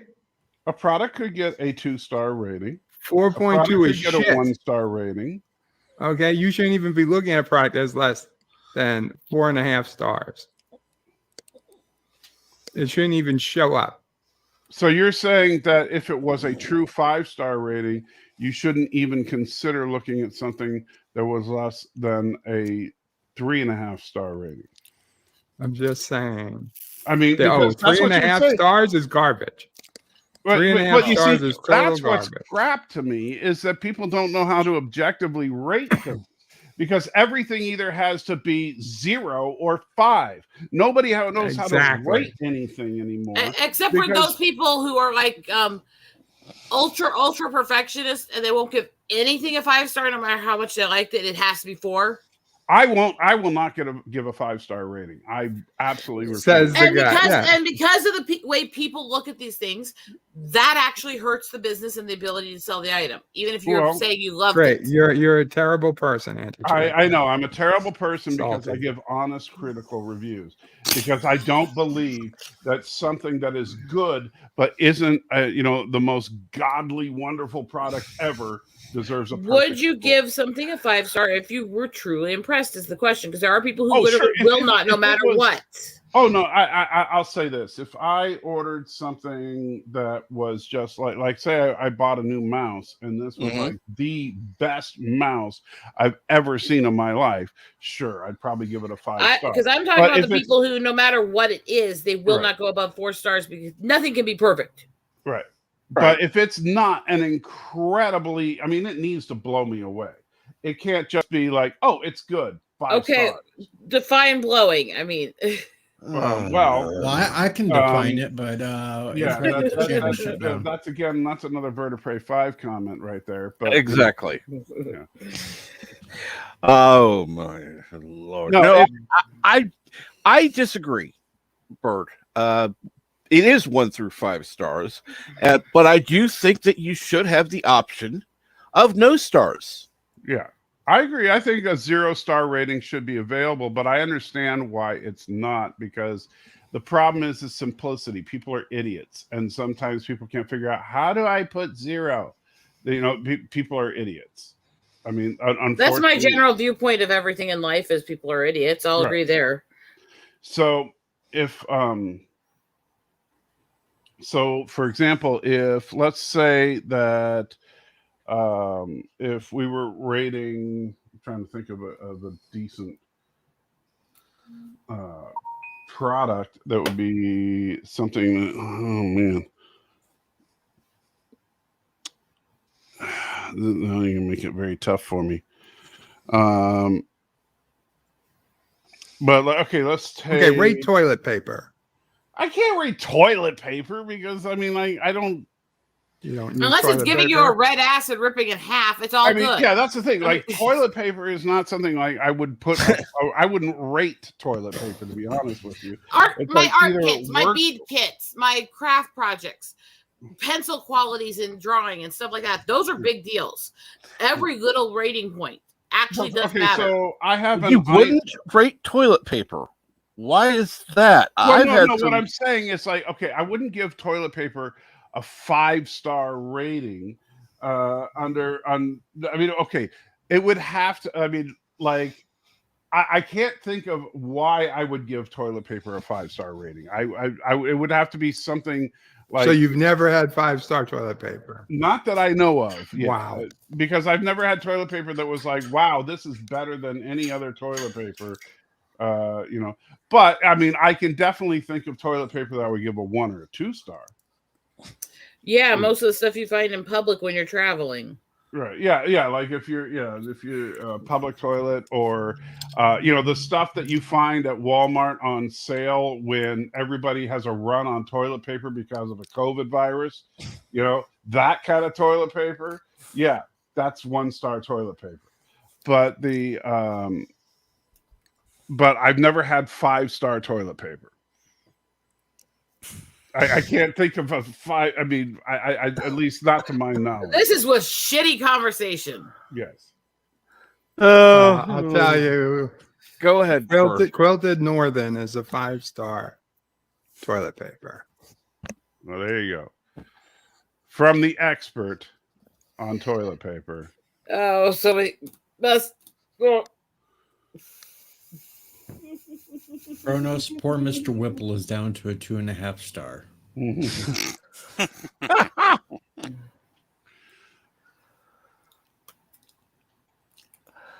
Oh, But like, okay, so something I know a little something about cell phones, right? So, yeah. if I was to look at something like the iPhone 12, now I'm not up on the iPhone 13 because I haven't been, I haven't been working for the last 8 months or so. But the iPhone 12, which is what I currently have, I also have a Note 10. And I would probably give if it was a half star thing, I would give the iPhone 12 probably 4.5 stars. Right. It's a very solid phone. It works well, does everything great. But is it like, does it do something mind blowingly great that no other cell phone can do? No. You know, I it's can give a just, good example too here when you're done. yeah. Same thing, and I would say the same thing of the Note 10. When Probably I give do it a this 4.5. stuff, when I'm doing my art projects, yeah, I'll buy them from anywhere, and yes, I'll do some of the cheap ones too. But when you're doing these bead projects, the quality of the finished project and the quality of your comfort while doing the project are dependent on multiple factors. First of all, they're all done on different types of canvas fabric. Well, anybody who's worked with canvas knows you can get anything from rough and hard to bend and stuff to silky smooth to the touch and easy to work with and stuff like that easily in canvas fabrics. You got the epoxy and the stuff you attach by it, the bead quality and the bevel edging on the bead for how it reflects, and you've got the markings you put it under and the way you grid it and how easy those symbols are to see, use, and function with. And yeah, with this, most projects, most people buy these, I would say would fall between a 3 and a 4 star. Most of the ones you get on Amazon, I would say would be less than that. But if I go through like my canvas, Crystal Canvas or Diamond Art Club, they've got like silky, beautiful stuff. And they're so easy to touch and hold and move around and function with. That'd be 4 to 5 stars, depending on which one, you know? And it does make a difference in how you use the product, the quality that's put into it. Hey guys, how's it going? Hey, Andy. Yeah, I had a little bit. I'm actually taking a little bit of a break, man. Once I took a few, I'm not normally a wake and bake kind of guy, but I was in so much pain this morning between my shoulder, and I got an appointment coming up Thursday. I'm gonna get some blood work, and I'm hoping maybe they can give me maybe find out. I think I've got a muscle here on my hand. I'll just show you this. I think something right here is swollen and it's pressing against the nerves. That's why I'm getting numbness here. So I'm wondering if when I tried that job, I pinched a nerve and that's what's causing all this. But thankfully, took just a couple of hits, just enough to take the pain away without, getting super loopy and everything and talking in cursive. But it was funny because I was cleaning up the den here, finishing up, and it was funny when you mentioned TV. And actually, that's actually an important thing out here. And this is not sick. This is actually totally true. We have septic tanks. So we actually rate your toilet paper through how much it dissolves when it goes through. Yes. And yeah, when I grew up on the ranch, we had to deal with that kind of stuff because septic tanks, man,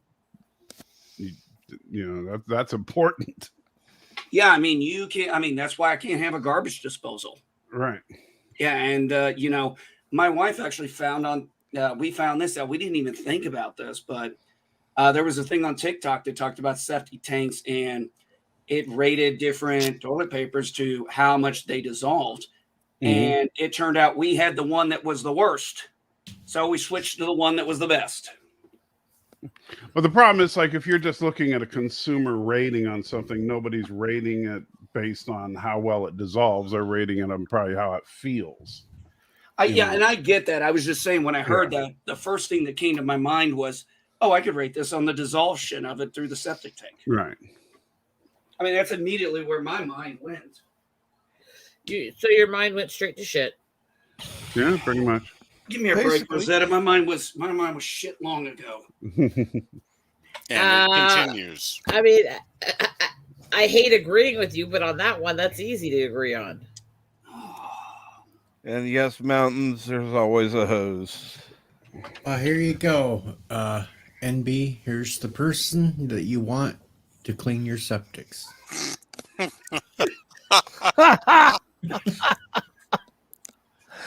Oh. I think I met that guy. Personally, I'd just like to make sure the Redix goes down and it works. It's the guy from the Red Green Show. So now I'm just going to focus on him saying he just wants to make sure it goes down. Just remember, Matthew Bennett is a licensed poop extractor programmer. Okay. Yeah. We were in Greece and we had the guy, when we were in Greece, we had Porta Johns out and everything, right? And this guy would come and, have to clean them out. And the guy at the front, the gate guy, literally gets on the radio and goes, the Porta shitter man's here. Yep. Bitter's full. Now, your grandmother banned flushing. Wow. Flushing toilet paper. Yet? I need to see if I won my appeal. That seems extreme there. The only thing that matters when you rate toilet paper, as long as your finger doesn't poke through it while you're wiping, it's a good toilet paper. Yeah, basically. Ew. Or never mind, we won't go there.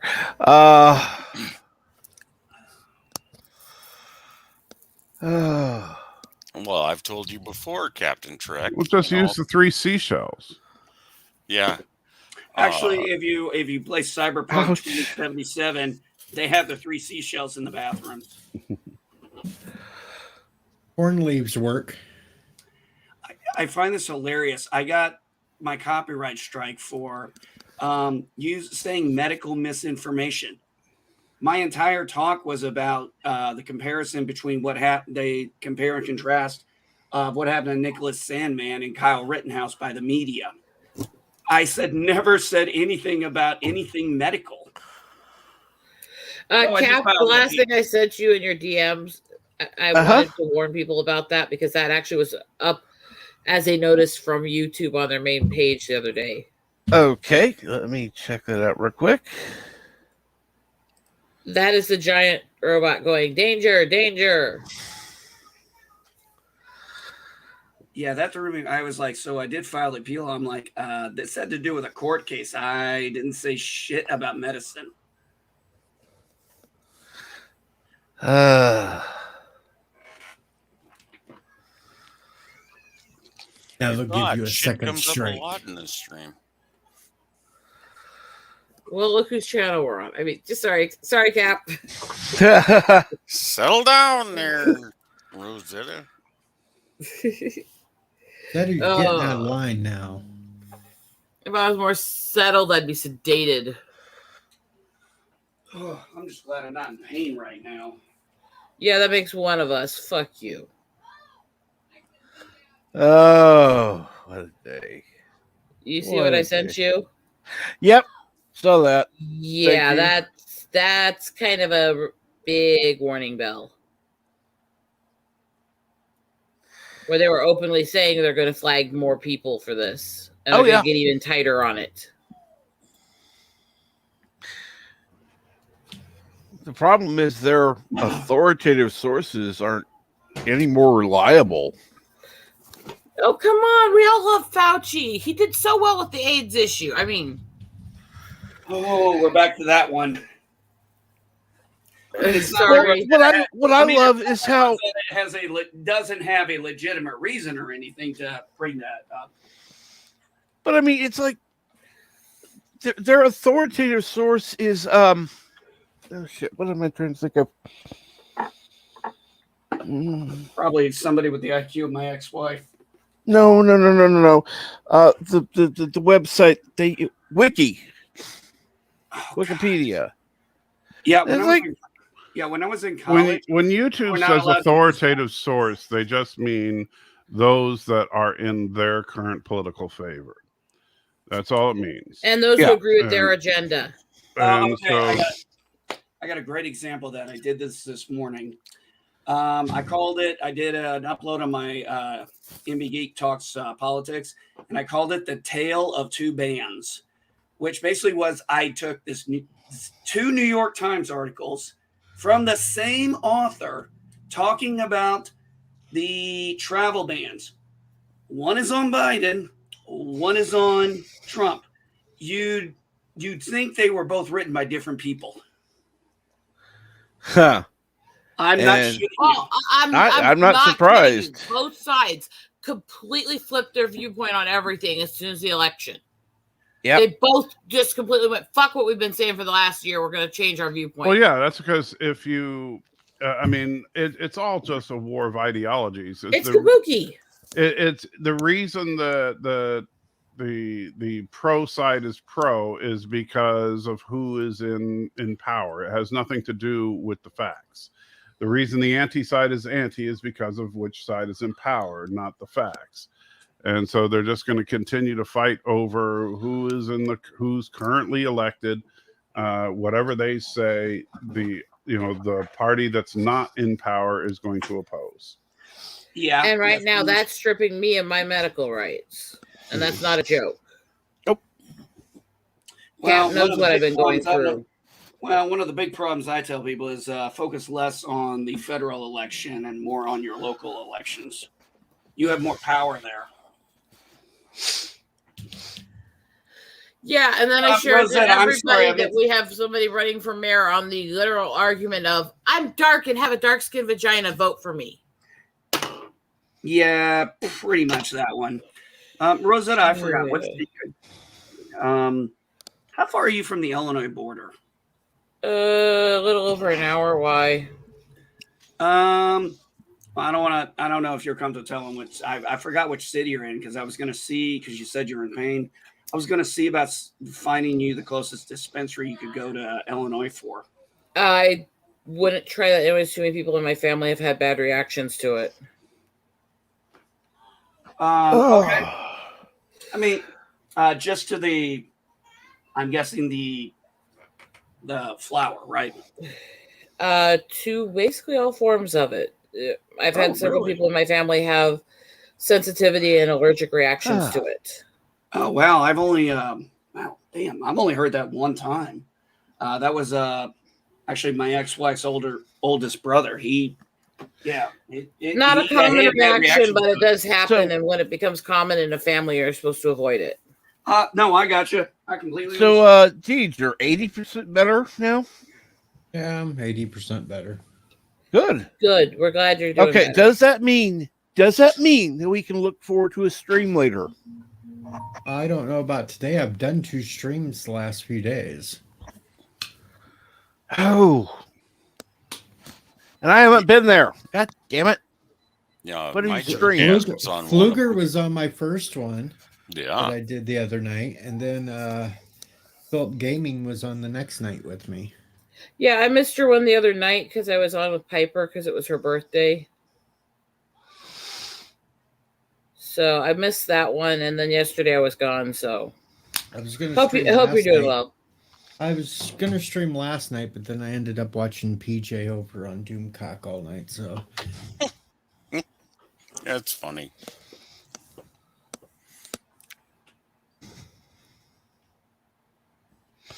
So I might do a stream tonight. I don't know yet. Cool. Still winterizing this porch. Yeah, definitely need to do that. That needs to get done first. So, Bird, are you going to be able to stream today at 4 p.m. Eastern? Bed life. I don't know, Captain. It's such a long time away. Okay. I'm going to try. He's got to eat some orphans and God. Baked or fried? Well, it's wintertime, so isn't this the time traditionally for baked orphans? That's true. Or rotisserie. First, he has to work him to death in the mines. He likes that tough, crispy meat. Or And then wrap finish them in roasting. On Here an you open go. fire. Yep. Roasted orphan. That's it. Make sure you wrap them in bacon for extra flavor. Why would you waste bacon that way? Well, the bacon you get there in Canuck is made from orphans anyway, so it's I just am the same. waiting for for this to be clipped and used against us later. Yeah. Oh, it will be. Trust me. In Caruga, back bacon is literally made from the backs of orphans. Oh, Just don't ask for a drum leg. All sing on my chin. Okay, I'm not a they or a them. Fuck off.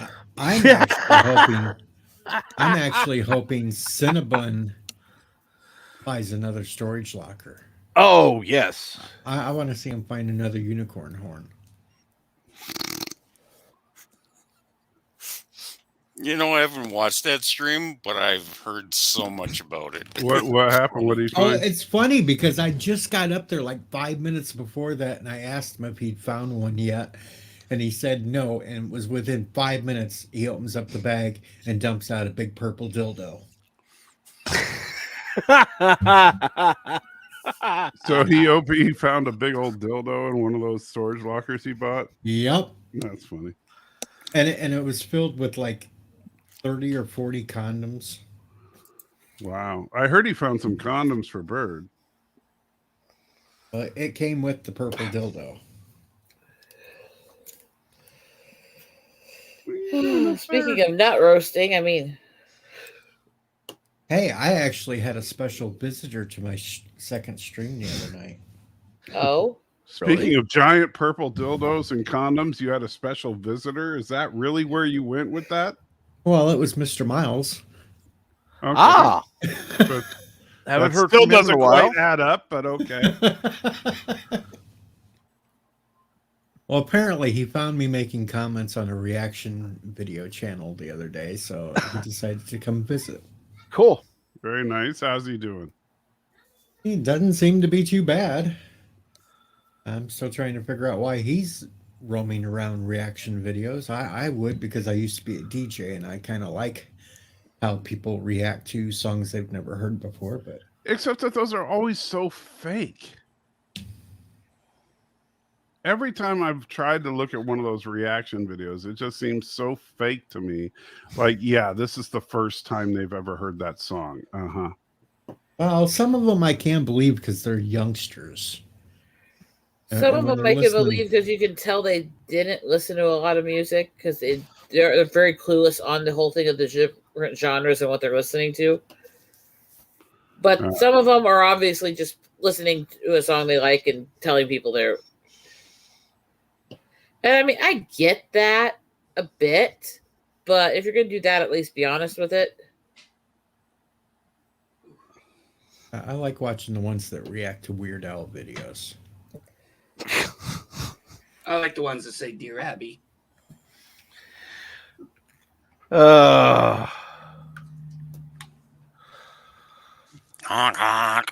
Smash. Oh, so let's see here.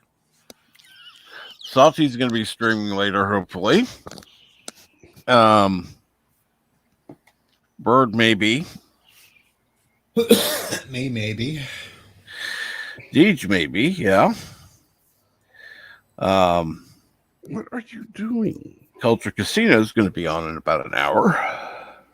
Yep, Cuddles will be on.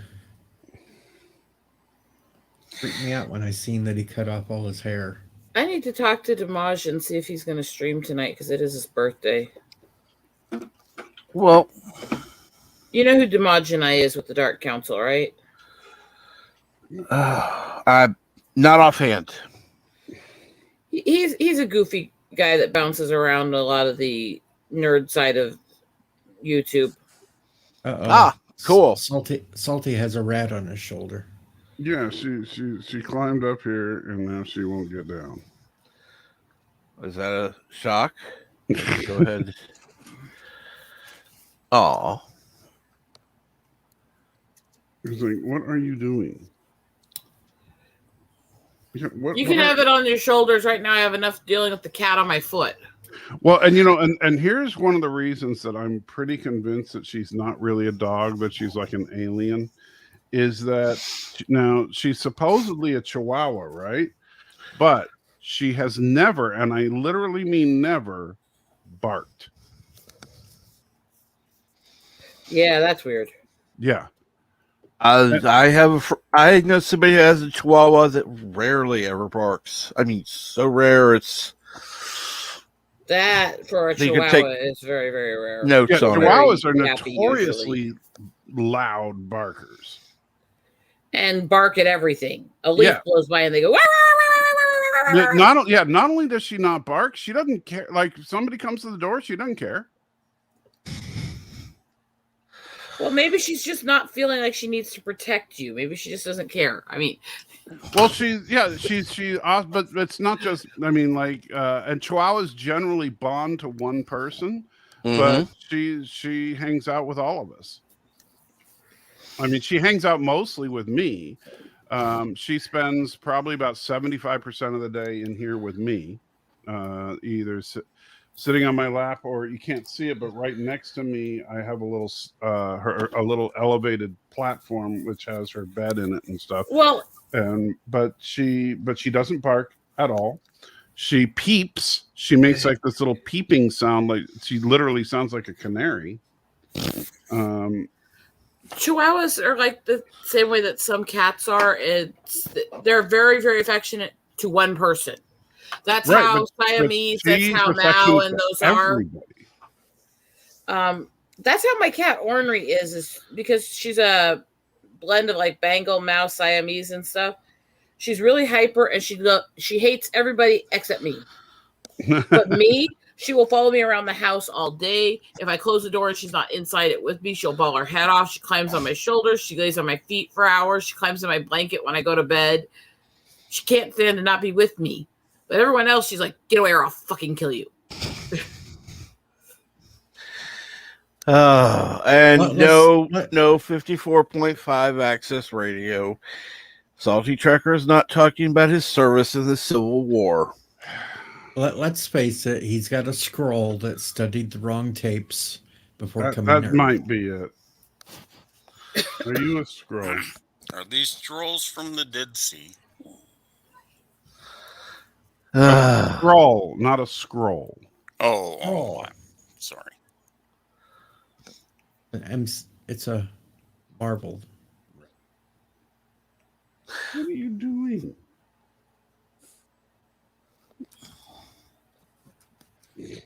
Well, looks comfortable. The dog thinks it's a parrot, and he's. I think she does. I think because she, like I said, she peeps like a little canary. So maybe she just thinks she's a bird. So the dog's a bird brain, and that's why she likes you? Let's see here. So you've got Bird sitting on your shoulder. Yeah. Somebody clip that too. I don't know. I think if he had Bird sitting on his shoulder, he'd be crushed. No, that's true. I think if he had Bird sitting on his shoulder, never mind. It goes back to the shitty conversation. Yeah, let's not go there. Anyway, that's just weird. She's such a bizarre dog. That's not actually a surprise. Yeah, I'm gonna eat some lunch and get back to where I'm to the house. So I will talk to you guys later. All right. Have a good day. You too. Mm-hmm. And since it's that time of year when we start getting those stupid elf on a shelf things. Speak for yourself. Fuck that bastard. I've got a better one. Yeah. Oh, hold on. Hey, Bill. Bach on a cock. Hello, Bill on a shelf.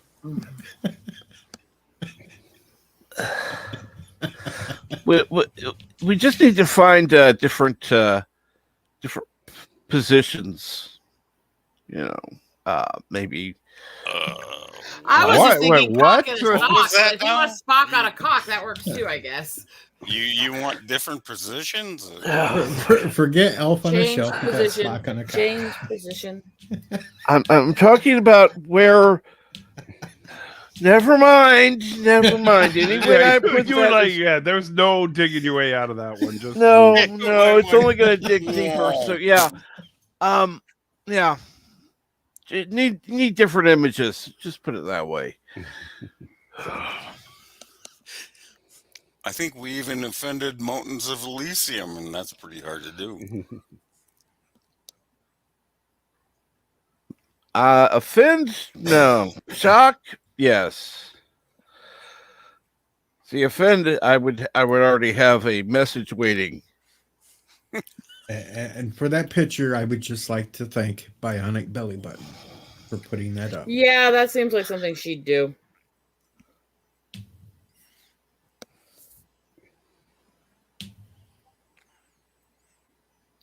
I haven't talked to her in a while. I need to see how she's doing.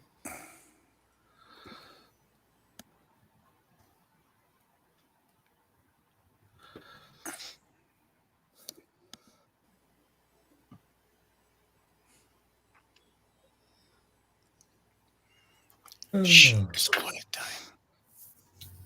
Quiet time, nap time. Yeah, pretty close.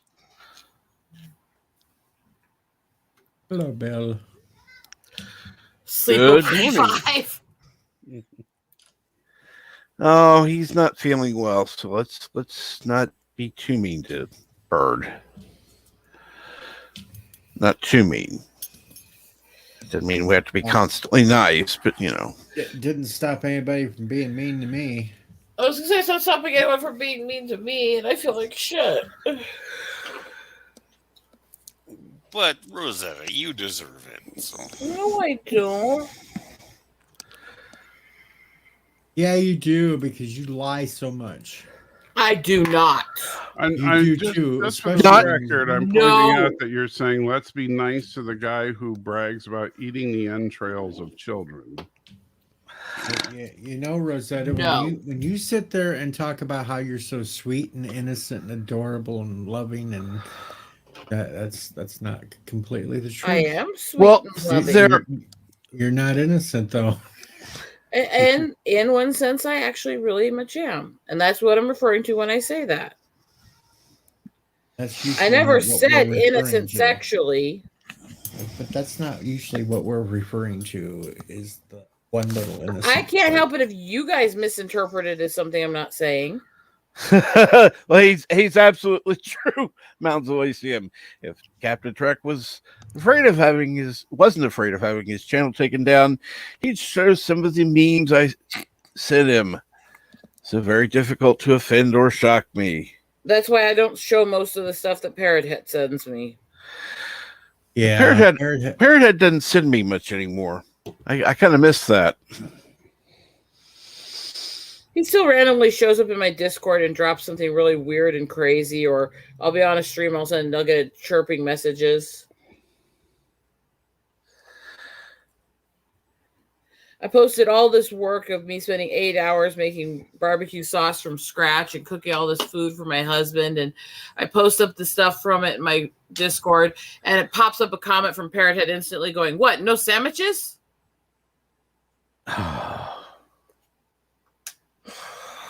Oh, yes. Perfect, by the way. Absolutely perfect. And, Sherry, I'm going to have you on one of these mornings. If you're able to, that is.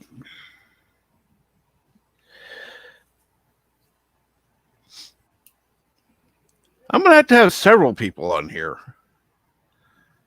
Huh. I'm going to have to write some messages later. You know, the funny part is, I don't ask people. Maybe I ought to. All right. Well, I do need to run because I got a couple things I got to do. Absolutely. You got to get taken care of before that live stream. So, yes, thank you, Salty, for stopping by. Go check out History with R&R at 11 a.m. Central with Salty Trekker. Yep. And then tonight at 9-ish Central, we'll be doing the not virtual pub thing because Matthew has abandoned us. Yes. So take care, guys. Have a good one. Later. So. Yeah, have a good one there, Salty. Absolutely. Hopefully he doesn't fall asleep, Kept the old man awake quite a while. Would be kind of funny though. Well, if it wouldn't get me struck, I could play Old Man River for him.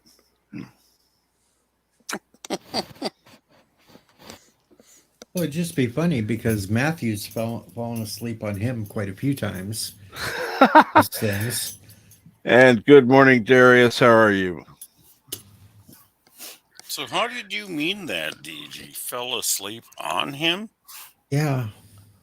Right on top of him? I'm just leaving it like that. You can take from it as you I will always use the quote from one of the Psych movies where he just looks at him and goes, "Don't be the night your dad fell asleep inside your mom." Yeah. I'm not going to go there, folks. Well, at least Deej has some standards. Good to know. Yes, thank you. If you think he has standards, I gotta find some of the old streams I had him on. I said some. I said some. I didn't say what. Didn't qualify that with any particular ones. Just some. Yes, thank you. Thank you, Darius, for dropping the history with R&R link. Professor, if you're Professor left, damn it. I don't know if that stream is up yet. Waiting. But if you could check, I would appreciate that, Darius. If not, yeah, I'm thinking it was like 11 o'clock Central. Yes, it's 11 o'clock Central, so it should be up now. I don't know. Let me just check. I actually know why you missed my live streams, Cap. Why? Well, you're sleeping. They were only 1 hour long, each one. Ah. Yeah, half the time you don't get any YouTube notifications till way after that. I haven't been doing 6 hour, 7 hour, 8 hours. It's just 1 hour. And done. He's saying he's gone quickie. Yeah. And there is Peach in the chat. Hello and good morning, Orville. Good morning, Orville Nation. And I was not awake for it, but I do appreciate the shout out. I was even shown a screenshot by somebody showing me that Overlord DVD had put the link in the chat for my channel, and that it was much appreciated. Thank you, Orville Nation.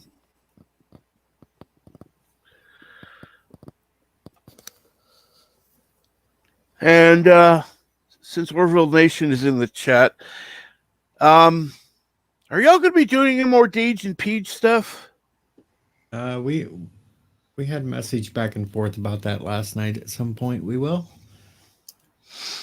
I was just trying not to take away from his shine for being up there on the panel with Doomcock and the rest.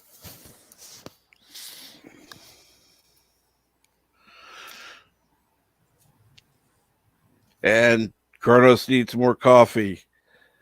Have we got you addicted to coffee again, Kronos? I'd say sorry, but not really.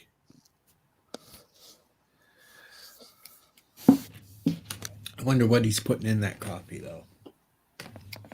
Probably that's a good very question. Irish. See that? We just brought it right back to the Irish conversation. Mm-hmm. Which is really kind of strange considering there are people that Rosetta knows that are Irish. So yeah, that's kind of. Hey, I'm a quarter Irish. Technically speaking, that's my mom's side of the family, and I've never drank in my life. I mean, you look at it this way: I'm mostly Irish and native, and I don't drink and never have. I'm a quarter Irish, and I don't own a potato gun. Oh, I'm going back to my image of Jessica Rabbit now. Someday we'll all have 100K subs. Well, and Orville Nation, I did mention earlier that you were pushing the date of, what was it? March 1st to get me to 1,000 subscribers. See, you'll beat me. Yeah, not a chance. You're only 160 some subs away from me right now. I'm actually surprised it's that close. Mountains, I resemble that remark. Especially since my hubby is Scotch-Irish. By March 1st, I might make it to 700 subs. Okay, so March 1st to get to 1,000 subscribers, both for myself and Deej. No, I'm just shooting for 700. Shut up, Deej. Who will get there first? Me or Deej? That's a contest. You will. No, we're pushing a new contest. Now, shut up and go along with me. That way you can also push my channel and I'll push yours. So, yeah. Anybody not currently subscribed to Deej Odyssey, do so now. Deej, put the link in, please. Oh, unless Darius beat you to it. You'll both beat me to 1,000, and I'm over 900. I've been going backwards lately, so. Just saying. I kind of lost a few viewers when I did cow poop video. You've always done these things every so often that push people over the edge to leave you. I would just what doesn't make sense is why would they leave? Just dislike the video and leave it.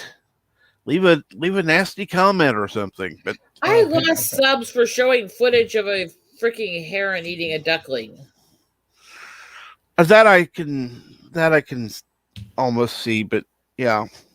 Again, I'm a nature photographer, and they knew that subbing to me, and I lost subs for showing hunting shots.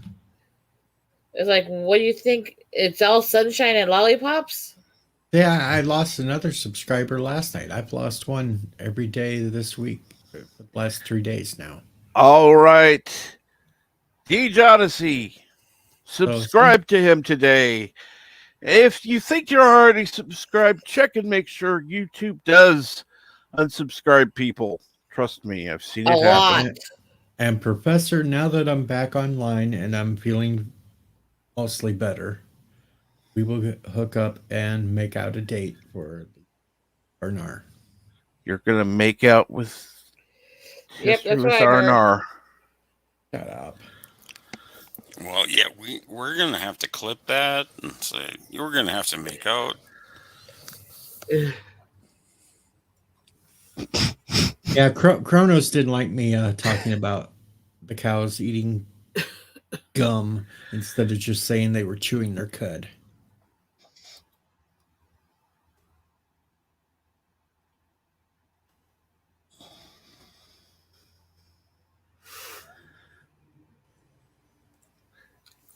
And yeah, I didn't say make out date. I said make out a date. And Culture is in the house now. Culture Casino, yes. Culture. Morning.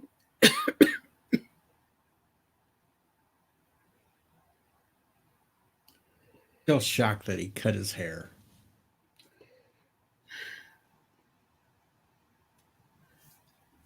Why are you so shocked? I love the fact that he cut his hair.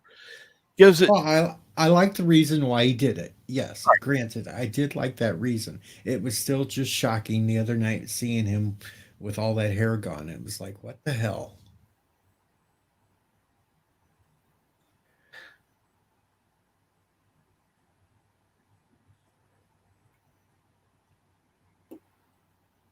And Kronos, one more reference to your bubblegum chewing thing. At least I didn't sing "Does Your Bubblegum Lose Its Flavor" on the bedpost overnight while it was doing.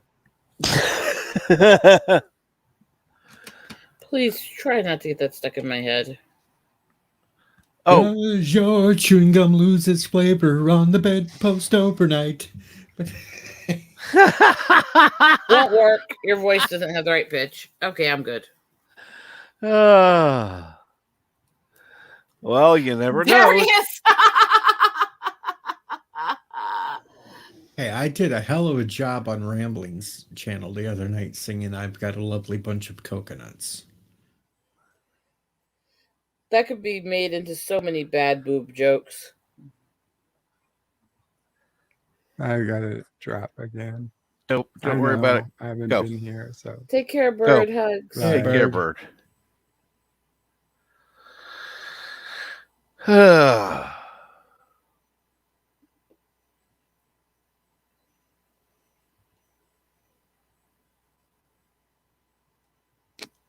I've got a lovely bunch of coconuts. There they are standing in a row.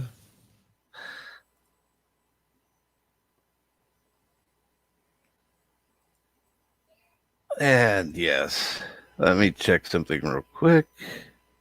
Just trying to do this, and of course it's going. Where'd it go? No, fuck you, 54.5. You're not getting that damn song stuck in my head. Cap already did it once. Son of a bitch. You are my sunshine, No. my only sunshine. You make me happy. When the skies are gray. Yes, and you will never know, dear, how much I love you. Now I want mustard. Take my sunshine away. Damn it, now I want mustard. And now we've got the 6-minute daily coming up in about 40 minutes. Shit! No, I gotta go. You guys take care. Take care. Yeah, don't play too hard. Oh no. I do that with hubby. Make sure you wipe. Shit, I gotta go. Oh, let's see here. And yes, right after Culture Casino, you can go on over to History with R&R because it's going to end before 11. So that's 6-minute daily. Well, Pete's hold on a just second. trying to tell you something. What? Yeah. Making Maybe YouTube shorts.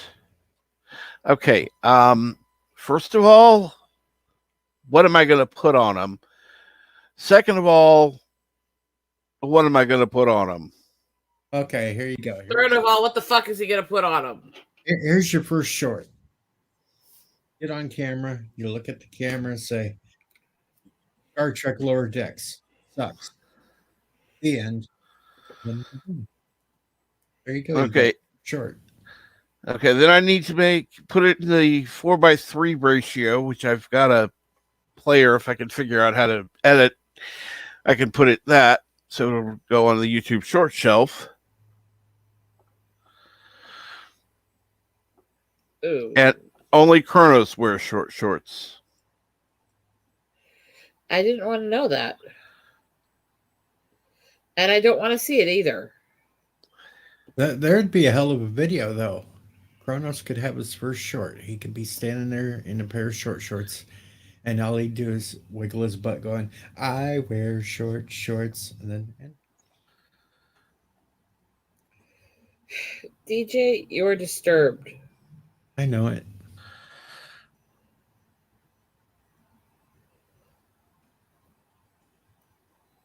Kronos doesn't want to see that, though. I can't blame him. Just don't look, Kronos. Don't look. I do love that he says he doesn't want to see it either, because it's just perfect. Farm jokes are lame.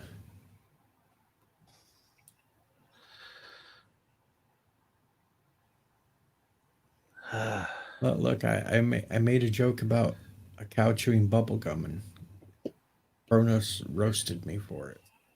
Well, I agree. I agree with Orville Nation. Oh.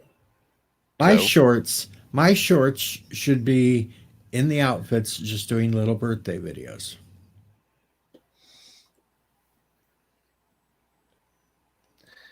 On who? On who, Kronos? It depends. Kronos, that's supposed to be a yellow polka dot bikini anyway. Yes. She wore it. It's a bitsy teeny weeny yellow polka dot bikini. Oh. That she wore for the first time today.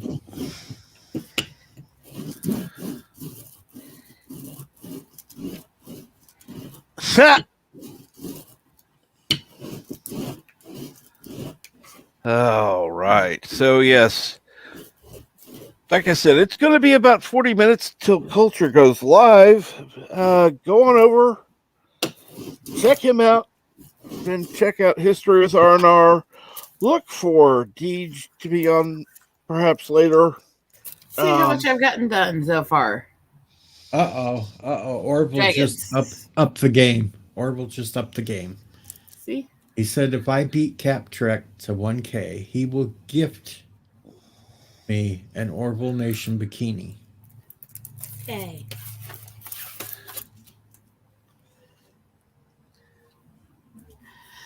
I don't think anybody wants to see me in a bikini. Please, Orville, I will pay you not to give him that. The only bikini anybody wants to see me in is the Leia Slave bikini, because they Not that either, humiliate please. me. I guarantee you, if he does this bikini stuff, somebody will send me a clip not warning me what's in it, and I will have to see it, and then I will cry and try to gouge my eyes out, and I'll be a horrible Oedipus story. All right. I just wait till you pop up on my live stream and just pop on camera with it all of a sudden. No. Frog G, you know what to do when that happens. Frog G, do not help torture me, please. Yes. Torturing Yvette, Yvette, or torturing the sandwich wench, Rosetta, is our task at hand.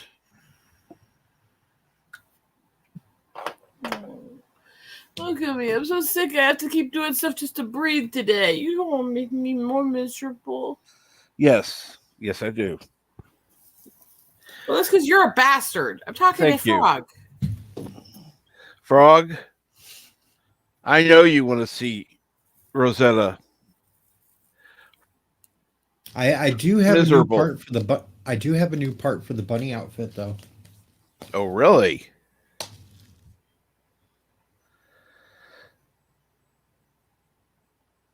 Oh my Lord. That's an evil bunny outfit. That's even worse than what do you call that thing that you put on? Momo. Rosetta? Yeah, so the scary stuff doesn't bother me. Now, if I was shirtless, that would scare her. No, it would traumatize me. Oh, Lord, no. Well, let's see here. Corona said possibly rabies. Now that bunny I can see with rabies. What's a Momo? I think you know what a Momo is.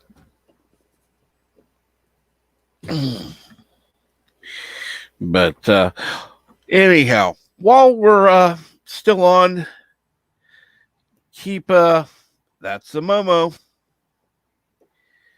Keep Berto Prey in your thoughts and prayers.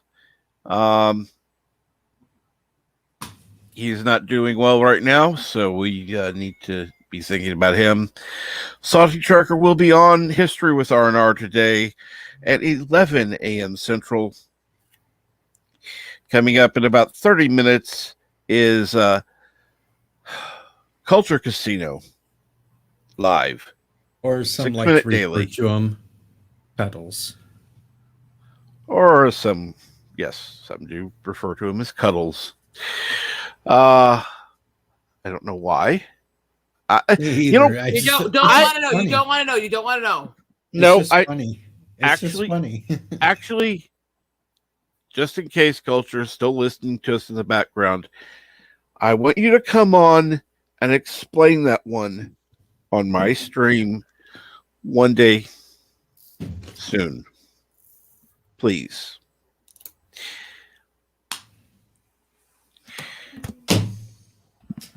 At least then I can, have somebody cultured on your stream. Yes, cultured. That would be correct. Look at Rosanna.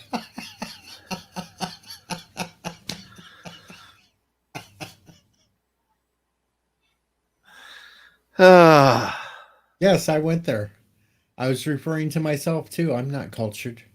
But I am. I'm very into that stuff. And educated and all of it.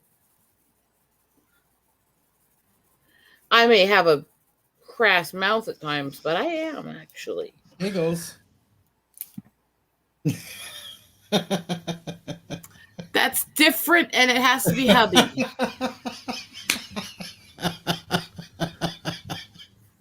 That's very, very different. Let's see what Revelations is.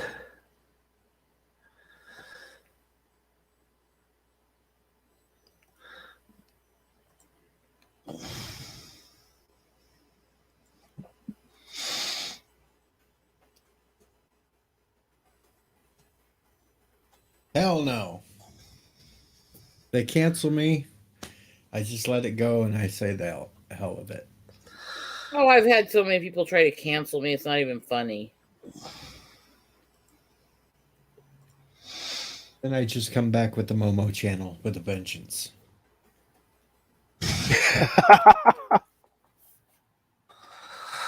I'll get Alexander to be my co-host. Ooh.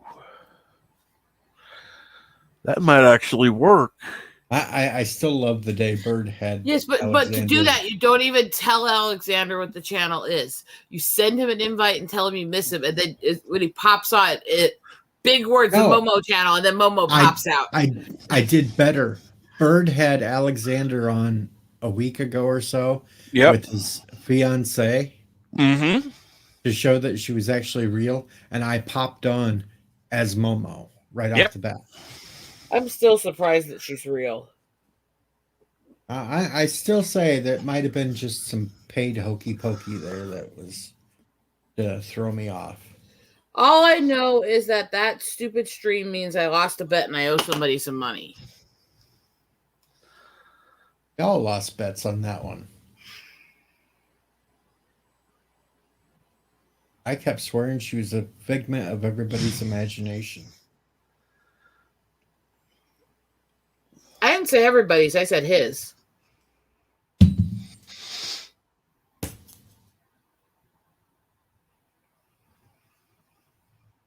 Really didn't look Asian to me.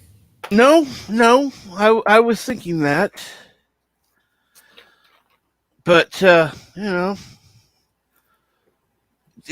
lighting wasn't great either, so.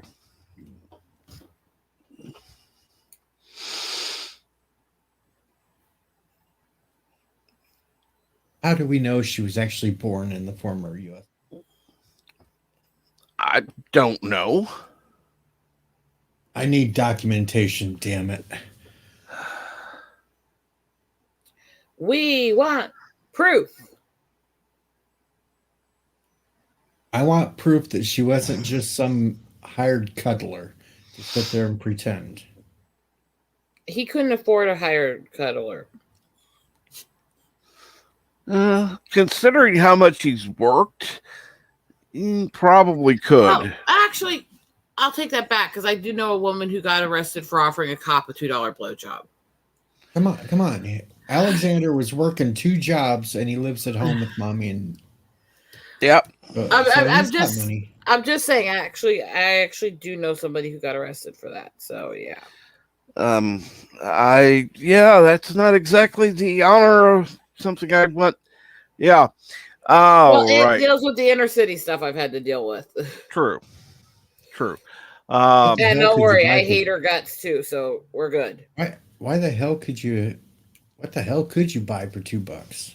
Apparently, her blowjobs. All right, now, yes, Mind Bleach time. We've got Culture Casino coming up in 30 minutes. Time to switch on over there. Tell them Cap sent you. And absolutely leave wait around till he's on. And, thank you for dropping by. Please make sure to leave a like, share out the stream so people can watch later. Leave a comment if you're listening this far in. And thank you again for watching. Have a great day. And be careful out there. Oh, one more thing before I go. Uh-oh. It better not be Janeway. No. Kronos, what the fuck? Remember, never let anybody tell you what you can and can't say, what you should or should not watch, because your silence gives consent.